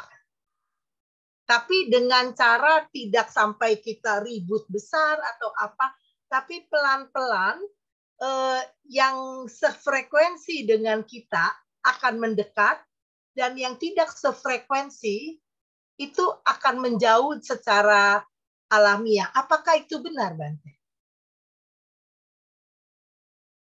Terima kasih. Sebenarnya itu tanpa meditasi juga bisa ya, Bu. Tadi yang kita bicara masalah komunitas gitu ya. Ya. Kalau kita bermeditasi, tentu kita bermeditasi atau apapun ya. Bermeditasi pasti Anda mencari komunitas yang sama ya, yang sering meditasi juga gitu kan. Ya. Nah, yang lama-lama lingkungan pergaulan kita akan bergeser. Ini dari pengalaman saya ya, atau mungkin Bapak-bapak, Ibu juga bisa melihat ya. Komunitas teman-teman kita aja dari sekolah dulu, dari SMP, SD, SMP, SMA, kuliah sampai sekarang. Bergeser terus kan? Berubah terus. Ya. Seiring dengan kebiasaan kita ya. Saya ambil contoh dulu, saya di waktu sekolah ada beberapa teman-teman baik ya. Nah, yang memang dekat gitu ya. Tetapi ketika kemudian di SMA mungkin ya, saya aktif di wihara, ya, lingkungan teman-teman itu bergeser ya. Nah, jadi teman-teman yang karena saya aktif sekali di wihara, teman-teman yang dekat menjadi teman-teman dari wihara, ya. Teman-teman yang dari sekolah ini tadi ya, karena mereka juga sebenarnya Buddhis, tapi mereka tidak aktif di wihara. Ya. Nah, jadi saya hanya mengikuti kegiatan mereka, dan lama-lama yang terus kontak dengan saya adalah teman-teman dari wihara hingga sekarang ya. Nah, beberapa teman-teman baik saya yaitu teman-teman dari aktivis di wihara zaman itu. Nah, Tapi teman-teman yang di sekolah ini saya hanya sebatas kontak. Ada beberapa bahkan jadi lost contact. Ya. Jadi tidak perlu bermeditasi karena lingkungan ya, yang mendekat dan menjauh ini sebenarnya tergantung komunitas kita. Ya. Yang saya lihat lebih seperti itu. Ya. Jadi meditasi apakah bisa seperti yang ditanyakan Ibu? Bisa jadi iya ya, pengalaman beberapa orang ya. Tapi buat saya lebih ke kekuatan dari praktek bersama ini, komunal ini. Seperti saya ketika saya mulai belajar meditasi, saya berinteraksi dengan komunitas guru saya, teman-teman saya yang berpraktek meditasi bersama. Ya. Nah, tentu mereka ini yang akan lebih dekat ya berinteraksi dengan saya. Ya. Nah, yang lain saya tetap berinteraksi tapi tentu tidak sedekat dengan teman-teman yang dalam satu komunitas meditasi dengan saya. Termasuk di dalam sangga, termasuk di dalam dengan komunitas-komunitas sahabat awam. Kira-kira seperti itu menurut saya. Ya. Nah, jadi meditasi ini efeknya tentu ini efek ini yang terjadi adalah karena lingkungan sosialis kita, ya. Bukan faktor dari meditasinya, ya. Bukan faktor dari meditasinya. Ya. Kenapa misalnya ada orang terus meditasi terus teman-temannya hilang semua, ya? Karena dia meditasi terus jadi kukwai. Ngerti kukwai bahasa Mandarin, bahasa Hokkien nggak ya? Jadi aneh. Jadi aneh. Dia meditasi menyendiri terus merasa karena objeknya salah mungkin ya. Meditasi buat rumah tangga jangan pakai objek asubha ya. Asubha tahu nggak ya? Objek ketidakkekalan ya. Nah, objeknya mayat ya. Jadi melihat semua orang itu jelek ya, tengkoraknya mayatnya. Jadi ada beberapa teman-teman yang salah latihan ya. Kita lihat ya. Jadi dia nggak mau bersosialis ya, nggak mau bersosialis. Ya lama-lama teman-temannya hilang semua kan. Nah, ini efek negatif dari meditasi kalau yang salah jalan ya. Nah, oleh karena itu meditasi buat rumah tangga juga kita harus hati-hati ya. Nah, oleh karena itu kita butuh dukung support sistem dari Kalyana Mitra ya, dari sahabat ya, dari komunitas. Terima kasih Bante. Dan ada satu lagi, saya juga ada pertanyaan berkaitan dengan yang tadi ditanyakan Budia, karena saya juga sudah mengalami bahwa agak dijauhkan. Saya juga ada introspeksi diri juga melihat itu semua, tapi saya mengambil keputusan bahwa ya sudah, saya kembali lagi ke yang dibilang sefrekuensi. Jadi saya kalau ditinggalkan, saya selalu menganggap bahwa ya mungkin itu bukan sefrekuensi dengan saya. Jadi saya melepaskan. Dan ya udah, yang dengan yang ada aja yang sefrekuensi, saya bergaulnya. Even itu mau saudara saya atau apa. Jadi kadang sampai di tahap ini, kadang-kadang saya merasa kok kita jadi berubah ya gitu. Omongannya atau apanya gitu. Jadi saya lebih cenderung tidak merasa saya ditinggalkan, tapi saya merasa bahwa terima kasih bahwa saya dijauhkan dari yang tidak sefrekuensi. Nah, pertanyaan saya, apakah itu bentuk ego dari diri saya sendiri, Bante? Atau saya sudah belajar mulai rasanya melepaskan atau bagaimana itu, Bante? Terima kasih. Pertama saya tidak bisa menjawab itu Ibu ya, karena pertama saya tidak kenal dekat dengan Bu Vini ya. Dan saya rasa Ibu Vini sudah bisa menemukan jawabannya sendiri ya. Nah, coba tenangkan diri dan lihat lebih mendalam lagi ya. Nah, kalau kita bisa self acceptance dengan diri kita sendiri, ya kita akan bisa melihat semua. Tentu dalam konteks hal ego itu pasti ada di situ, ya. Dan ego itu jangan selalu dilihat negatif sih menurut saya, ya. Karena kita butuh ego ini juga. Ya. Iya, jadi Kalau kita, tidak merasa sedih atau apa kayak ketakutan, enggak, Bante. Cuma ya, sekarang kembali lagi saya berpikir apakah itu ego saya gitu loh yang berjalan. yang penting ketika hubungan dengan orang lain, ya, hubungan dengan orang lain, ya, prinsip utama yang harus dipegang adalah bagaimana kita menjaga keharmonisan, ya, menjaga keharmonisan dan belajar untuk tidak menyalahkan, ya, nah, tidak menyalahkan, ya. Nah, sekalipun orang itu sangat menyebalkan, ya, kita belajar untuk tidak menyalahkan, ya, memblaming mereka, ya. Nah, justru ketika kita menghadapi dengan orang-orang yang rumit, ya, orang-orang yang rumit, ya, yang tidak bisa menerima kita hanya karena agama kita atau apa, kita perlu menimbulkan empati, ya, menimbulkan maitri kepada mereka, ya, mengembangkan empati kepada mereka. Ya, orang-orang seperti ini yang disebut dengan orang-orang yang terjebak oleh kebodohannya, kan? Ya. Apalagi kalau itu terjadi di lingkungan sahabat-sahabat kita. Nah, tetapi kita juga sebagai seorang Buddhis, kita juga harus belajar untuk terbuka, ya, terbuka dengan itu, ya.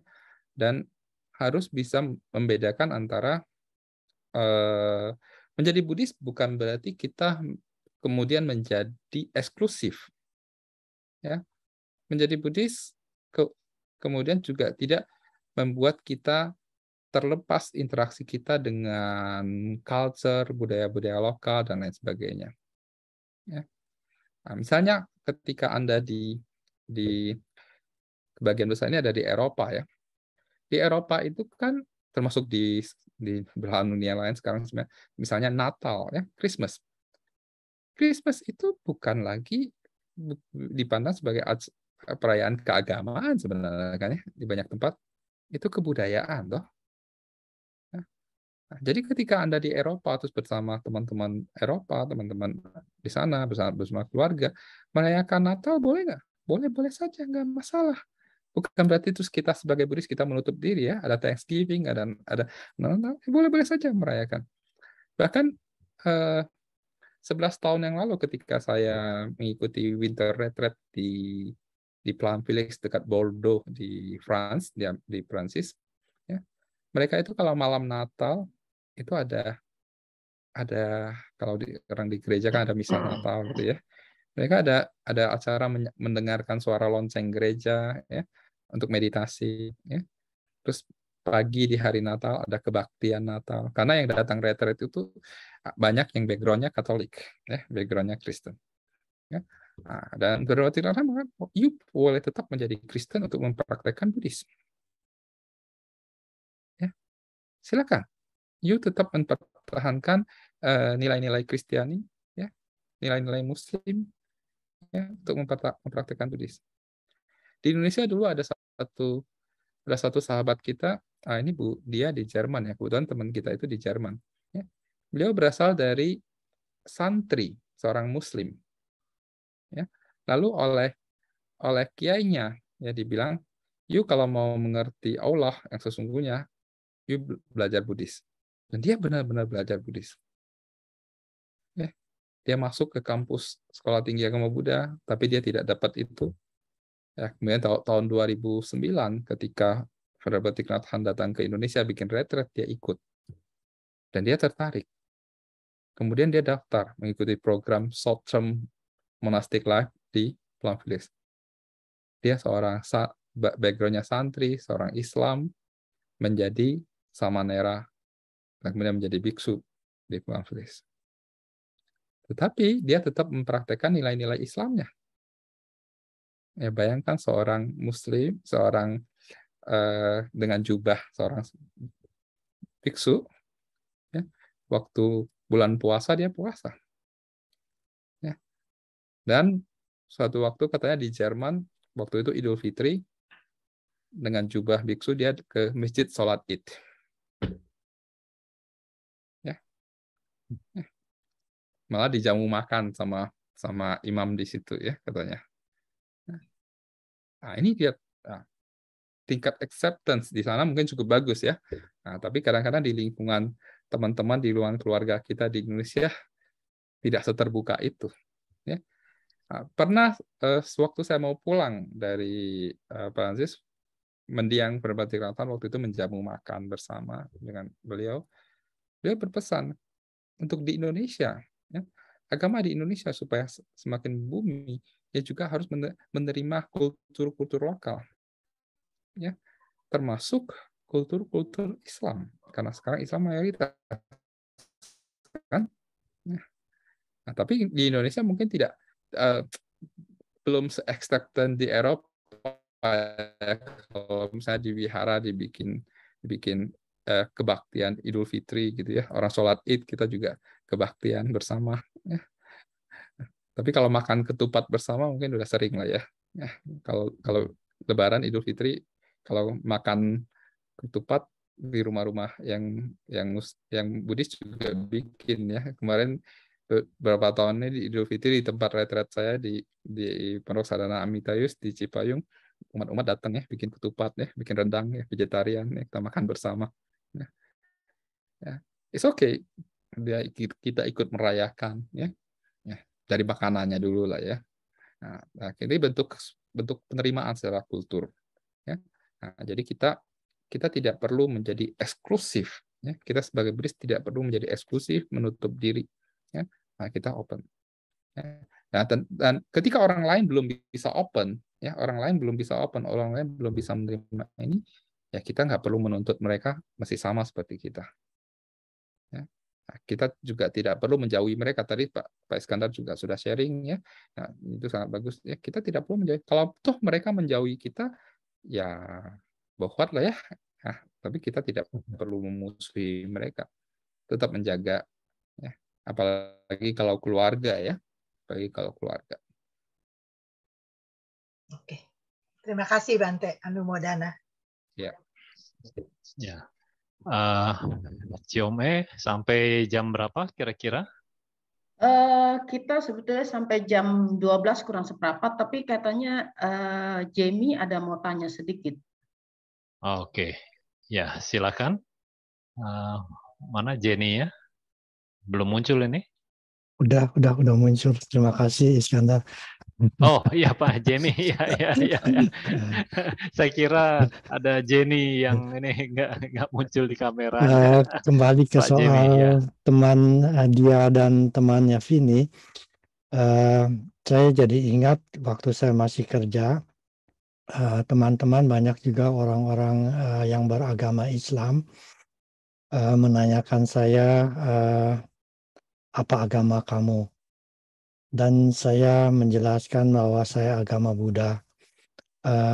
Bukan agama Buddha, saya bilang saya menganut ajaran Buddhis. Karena apa itu dia bilang. Dan saya bilang ajaran Buddhis itu bukan agama. Dan Buddhis itu adalah ajaran. Kalau yang dibilang agama itu mengenal adanya Tuhan. Sedangkan ajaran Buddhis itu mengenal adanya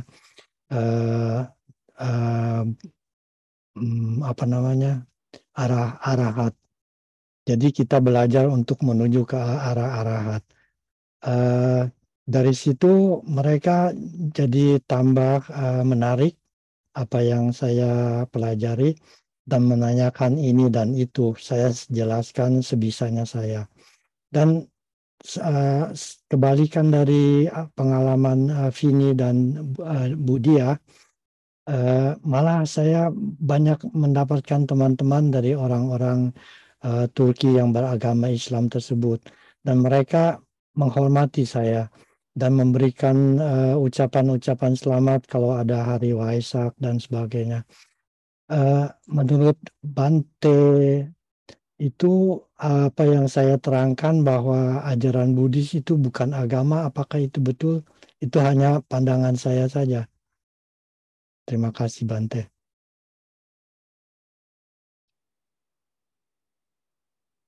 Bante tidur? Sorry, signal internet saya tadi agak terputus-putus. Iya. Baik, saya Pak ada mendengar tadi pertanyaan dari Pak Jenny ya. Bahwa apakah Buddhis itu agama atau bukan gitu ya? Ya. Agama Buddha memiliki banyak aspek. Ya. Buat mereka yang merasa itu mempraktekkannya sebagai agama, itu agama. Ya. Buat mereka yang mempraktekkan itu sebagai the way of life, sebagai suatu ajaran, ya, Buddha Dharma memiliki aspek ini. Dan saya sering mengatakan agama Buddha not equal, tidak sama dengan Buddha Dharma. Ingat ya, Buddha Dharma bukan agama Buddha.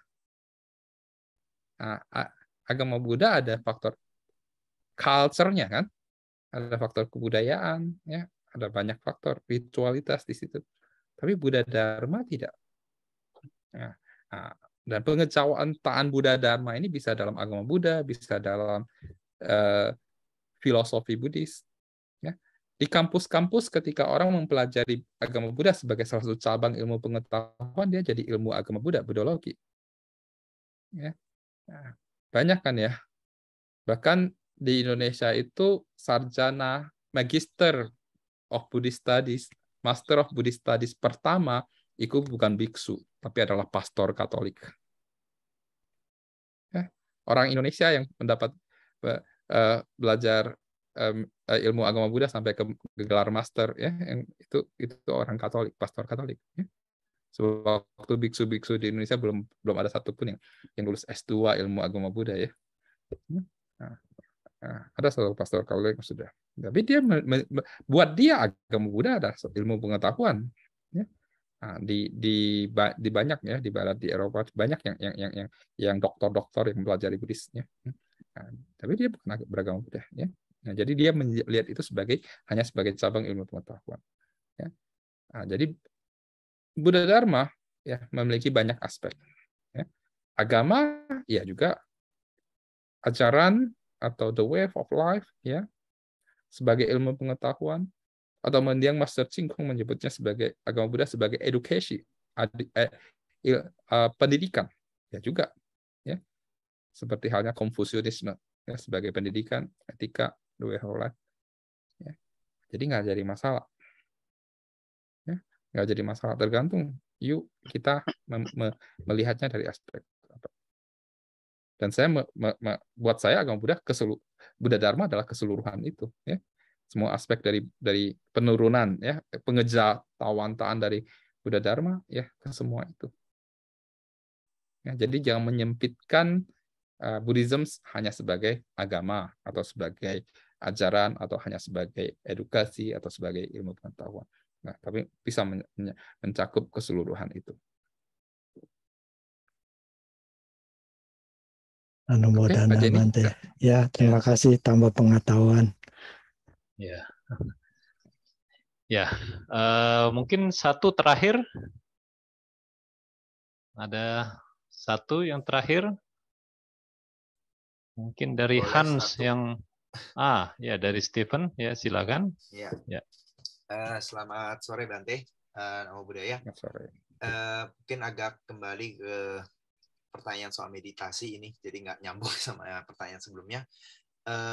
Kan Bante kemudian tadi ada ngomong masalah meditasi itu, ya teknik meditasi seperti itu ya Bante. Yang saya mau tanyakan, kalau meditasi itu kita misalnya punya satu objek untuk berfokus, kemudian kita kalau bisa untuk tidak mengikuti gangguan atau ya misalnya kalau ada sakit atau gimana yang kita rasakan, kita coba untuk tidak dirasakan, tidak diikuti. Sekarang pertanyaan saya adalah kapan sebenarnya waktu yang baik atau apa indikasi misalnya untuk kita bilang kita sudahi meditasi ini gitu Bante. Terima kasih. Sorry, Stephen, tadi pertanyaan terakhir apa? Pertanyaan saya adalah kalau di ajaran Buddha apa ada satu teknik atau satu indikasi seperti itu, Bante, untuk kita tahu sebagai kita yang menjalankan praktek meditasi, misalnya kapan kita harus mengakhiri meditasinya, Bante? Gitu. Kapan kita harus mengakhiri meditasi? Iya. Ya. Sekarang kita harus melihat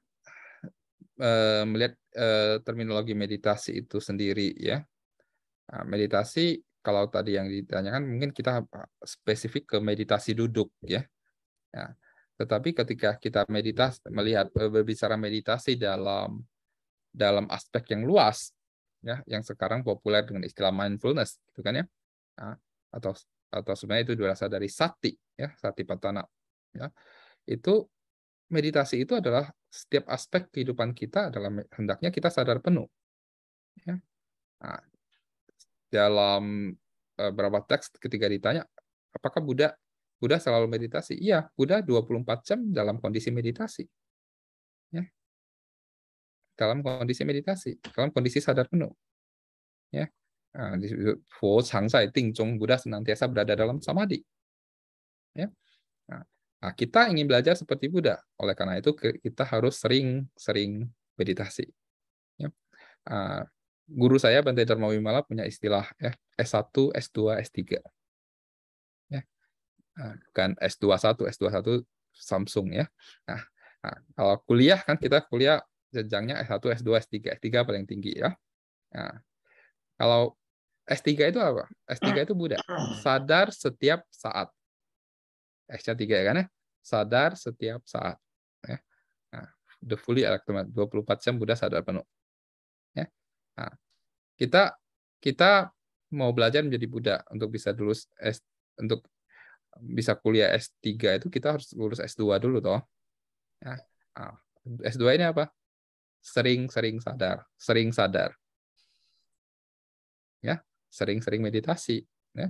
Nah, oleh karena itu kita perlu meditasi yang formal, ya, duduk, jalan, atau belakangan kita terapkan makan atau minum teh itu juga bisa meditasi, minum kopi juga bisa meditasi yang formal gitu, ya, yang hening. Kalau di Jepang kan ada sesi seni minum teh itu kan, yang di Chinese itu semua praktik meditasi, mulai dari mencium bau teh itu bentuk aplikasinya, ya. Nah, jadi kita mesti sering-sering sadar dengan berbagai metode, itu metode, ya, itu metode, ya. Nah, tapi untuk bisa lulus S2, ya tadi pertanyaan pertama tadi mesti S1. S1 itu bukan sadar, ya, S1 itu sabar, ya, patience. Ya, harus sabar. Ya. Nah, banyak orang tanya S1-nya apa? Sadar. Enggak, ya. Bukan sadar setiap saat, sering sadar terus satunya sadar. Satunya bukan sadar. Karena itu sudah sadar, satunya itu sabar, ya, harus sabar. Nah, oleh karena itu, kapan kita selesai meditasi dalam konteks meditasi formal, ya? Kita harus menentukan jadwal kita sendiri, ya. Nah, Anda menentukan jadwal Anda sendiri. Sekarang di internet sebenarnya banyak, ya, aplikasi yang ada panduan meditasi, ada timernya sekaligus panduannya. Nah, tapi kalau Anda tertarik meditasi, ada baiknya Anda datang ke center-center meditasi, ya, di dekat kota Anda. Sekarang kan banyak, ya. Anda bisa belajar, ya, metode yang tepat, belajar metode-metode yang tepat dengan Anda. Karena metode meditasi Buddhis sangat banyak, ya. Ada yang orang cocok dengan Vipassana ala Myanmar, ada yang cocok Vipassana Myanmar, juga ada beberapa metode, ya. Ada yang cocok dengan Zen ala Jepang, ada Zen ala Korea, ada beberapa Zen ala Tiongkok, ya, dengan banyak sekali guru-guru meditasi yang tentu kita harus tahu sumbernya, ya, yang mumpuni, ya, tentu yang secara ortodoks, ya. Nah, tapi secara garis besar kita bisa katakan kita meditasi Anda tentukan satu waktu dulu, ya. Satu waktu, ya, Anda menemukan satu metode yang tepat, misalnya Anda tentukan satu waktu, misalnya 15 menit. Kalau buat pemula kita tidak menyarankan panjang-panjang, ya, dari 15 sampai 30 menit dulu lah, ya. Nah, Anda bisa setting timernya. Nah, meditasi duduk itu satu siklus mulai dari persiapan masuk ke meditasi menggunakan metode sampai keluar, ya.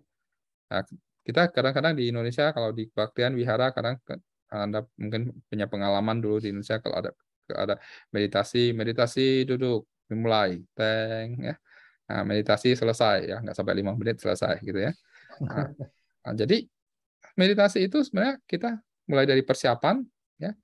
Nah, kita mempersiapkan tubuh, ya, mempersiapkan tubuh ini dengan postur yang baik, ya. Ada beberapa yang bahkan lebih panjang persiapannya, kita bisa mulai dari sedikit yoga, stretching, ya. Nah, yoga sebenarnya adalah praktek meditasi gerak, ya. Nah, meditasi gerak mendukung meditasi hening dia, ya. Nah, kita mengatur tubuh kita, karena tubuh kita itu kita perlu harmonisasi tubuh ini dulu, ya. Harmonisasi tubuh, ya, kita tentukan satu postur yang tepat, ya. Nah, kita postur yang nyaman, biasa postur yang tradisional adalah postur dalam posisi teratai, ya, postur Padma. Anda bisa duduk dengan postur teratai penuh, setengah teratai, atau tanpa teratai, disilangkan, ya, atau duduk dengan tegak, ya, relax, postur yang relax, ya. Nah, mulai pengecekan postur, relax, ya, seluruh tubuh relax. Nah, baru kita pelan-pelan masuk ke metode, ya. Nah, jadi mulai dari penyadaran terhadap tubuh dulu, ya. Penyadaran terhadap tubuh, tadi dari lingkungan kita bawa ke penyadaran terhadap tubuh, kita sempitkan ke penyadaran terhadap tubuh, relax, ya. Nah, kemudian kita persempit lagi dengan ambil objek yang kita gunakan. Nah, yang paling umum misalnya menggunakan nafas, ya, atau menggunakan ninfo, pelafalan nama Buddha. Ya. Nah, yang misalnya menggunakan nafas, berarti kita sudah cukup relax. Nah, nafas ini kita tidak boleh paksakan untuk mengamati nafas, ya, harus relax dulu. Tubuh kita rileks, nafas ada di situ. Ya. Nah, pikiran kita rileks, kita membawa tubuh dan nafas ini tubuh dan perhatian ini menyatu. Ya. Membawa perhatian penuh kita ke ujung hidung. Ya. Nah, amati nafas masuk, nafas keluar. Nafas yang natural, nafas yang tidak dikontrol. Ya. Nah, kalau kita masih mengontrol nafas, kembali lagi hanya mengamati seluruh tubuh, hanya tahu kita sedang duduk saja. Bapak. Ya. Nah, tapi beberapa metode mungkin mengajarkan dengan cara yang berbeda, ya. Ini yang saya praktekkan. Ya. Amati nafas masuk, nafas keluar. Ya. Nah, bisa juga dengan menghitung, ya. Biasa untuk kita sulit berkonsentrasi, pikiran gampang terputus. Ya. Nah, kita hitung, ya. Nafas masuk, tahu, nafas keluar, hitung 1. Masuk, tahu, keluar, hitung 2. Ya. Masuk 3 sampai 10. Kemudian ulangi lagi dari 1. Ya, kalau terputus di tengah-tengah, ulangi lagi dari 1. Seringkali disuruh hitung 1 sampai 10, sampai 3 hilang, ya, sampai 4 hilang, itu wajar. Ya. Nah, di sini melatih kesabaran kita, ya. Nah, untuk continue, ya, kembali. Ya. Nah, kalau misalnya kita menentukan waktu meditasi kita 15 menit pakai timer, ya. Nah, ketika timer sudah berbunyi, ya, nah, timer sudah berbunyi, jangan langsung bangun. Ya. Nah, timer sudah berbunyi, ya. Nah, kita sadari bahwa kita akan keluar. Lepaskan dari objek. Kalau Anda sedang mengamati objek Anda, nafas tidak sangat stabil, dia tidak terputus, bagus. Tapi ya namanya kita juga harus punya aktivitas yang lain, kan? Kondisi sebaik apapun juga harus keluar. Sekalipun Anda masuk ke dalam jana, Anda juga harus keluar. Anda perlu makan, perlu bekerja juga, kan? Ya. Nah, pada saat Anda udah meditasi 2 jam, ya sangat tenang, tetap harus keluar. Waktunya harus keluar, ya harus keluar. Nah, harus keluar ini sadari Anda harus keluar. Nah, lepaskan objek Anda. Nah, ini kalau kondisi meditasinya bagus, ya. Nah, kalau kondisi meditasinya jelek, ya, pikiran layar kemana-mana, ya, lagi stres, banyak kerjaan, ya, tubuhnya sakit, ya. Nah, tapi udah kita bisa terima ini. Nah, meditasi selesai, jangan untung selesai, gitu, ya. Nah, jangan seperti itu juga, gitu kan? Nah, tapi ya kita biasakan, oh meditasi timer berbunyi, ya, lepaskan. Nah, berarti Anda sadar bahwa tadi pikiran kita ngelayang kemana-mana, bawa lagi kembali dia ke tubuh. Nah, bawa lagi pengamatan ke tubuh, ya. Ya, ini namanya sikapi dengan kondisi baik, ya kita sikapi dengan seperti ini. Kondisi jelek juga kita sikapi dengan baik, ya. Nah, jadi ketika kembali ke tubuh, ya, amati nafas kembali, nah, bawa kembali dari pengamatan dari nafas kita baikin ke seluruh tubuh, ya. Nah, baru pelan-pelan kita bisa mulai dari menggerakkan jari kita, pelan-pelan kita keluar, ya. Jadi antara persiapan masuk ke meditasi duduk, masuk ke meditasi duduk sampai penggunaan metode sebaik apa metode ini, kan metode meditasi Buddhis Anda boleh pelajari, ya. Itu secara bertahap, ya, sampai ya, banyak sekali tahapannya, ya. Nah, sampai kalau waktu keluar ya keluar, lepaskan ini semua, ya. Nah, perlahan keluar, ya. Nah, jadi dari pikiran yang acak, ya, pikiran dengan lingkungan, bawa pikiran terfokus Nah, dari pikiran terfokus, ketika keluar juga harus kembali ke lingkungan. Nah, jadi tidak meditasi itu bukan, oh saya mau meditasi duduk, udah langsung amati nafas. Jangan terburu-buru, ya. Persiapkan diri dulu, ya. Ini disebut harmonisasi tubuh, harmonisasi nafas, baru kita harmonisasi pikiran. Ya, keluar juga begitu, harmonisasi pikiran kita, harmonisasi nafas, harmonisasi dengan tubuh, ya, dan kemudian ke lingkungan. Ya. Nah, karena seringkali kalau banyak sekali teman-teman yang belum terbiasa meditasi, bahkan ada yang juga udah sering meditasi. Nah, kalau udah di wihara tuh meditasi selesai, gong, udah langsung, udah lepas semua, langsung buka mata, langsung buyar. Ya. Nah, jadi kita tidak membuyar, ya. Kita energi konsentrasi yang sudah kita kumpulkan jangan dibuyarkan dengan langsung keluar, ya. Nah, tapi kita bagaimana perlahan-lahan bawa ke penyadaran terhadap lingkungan. Nah, ini baru energi ini baru kita bisa, energi sadar penuh, energi mindful ini baru kita bisa bawa ke dalam aktivitas kehidupan kita sehari-hari. Oke, kira-kira ini dari saya. Ya, terima kasih banyak Pak Teno. Oke, terima kasih semuanya. Saya rasa cukup ya. Soalnya saya juga mohon maaf karena saya hanya bisa sampai di waktu Indonesia jam 5 karena setelah ini saya harus ke Poris untuk acara Katina. Oh iya, sebenarnya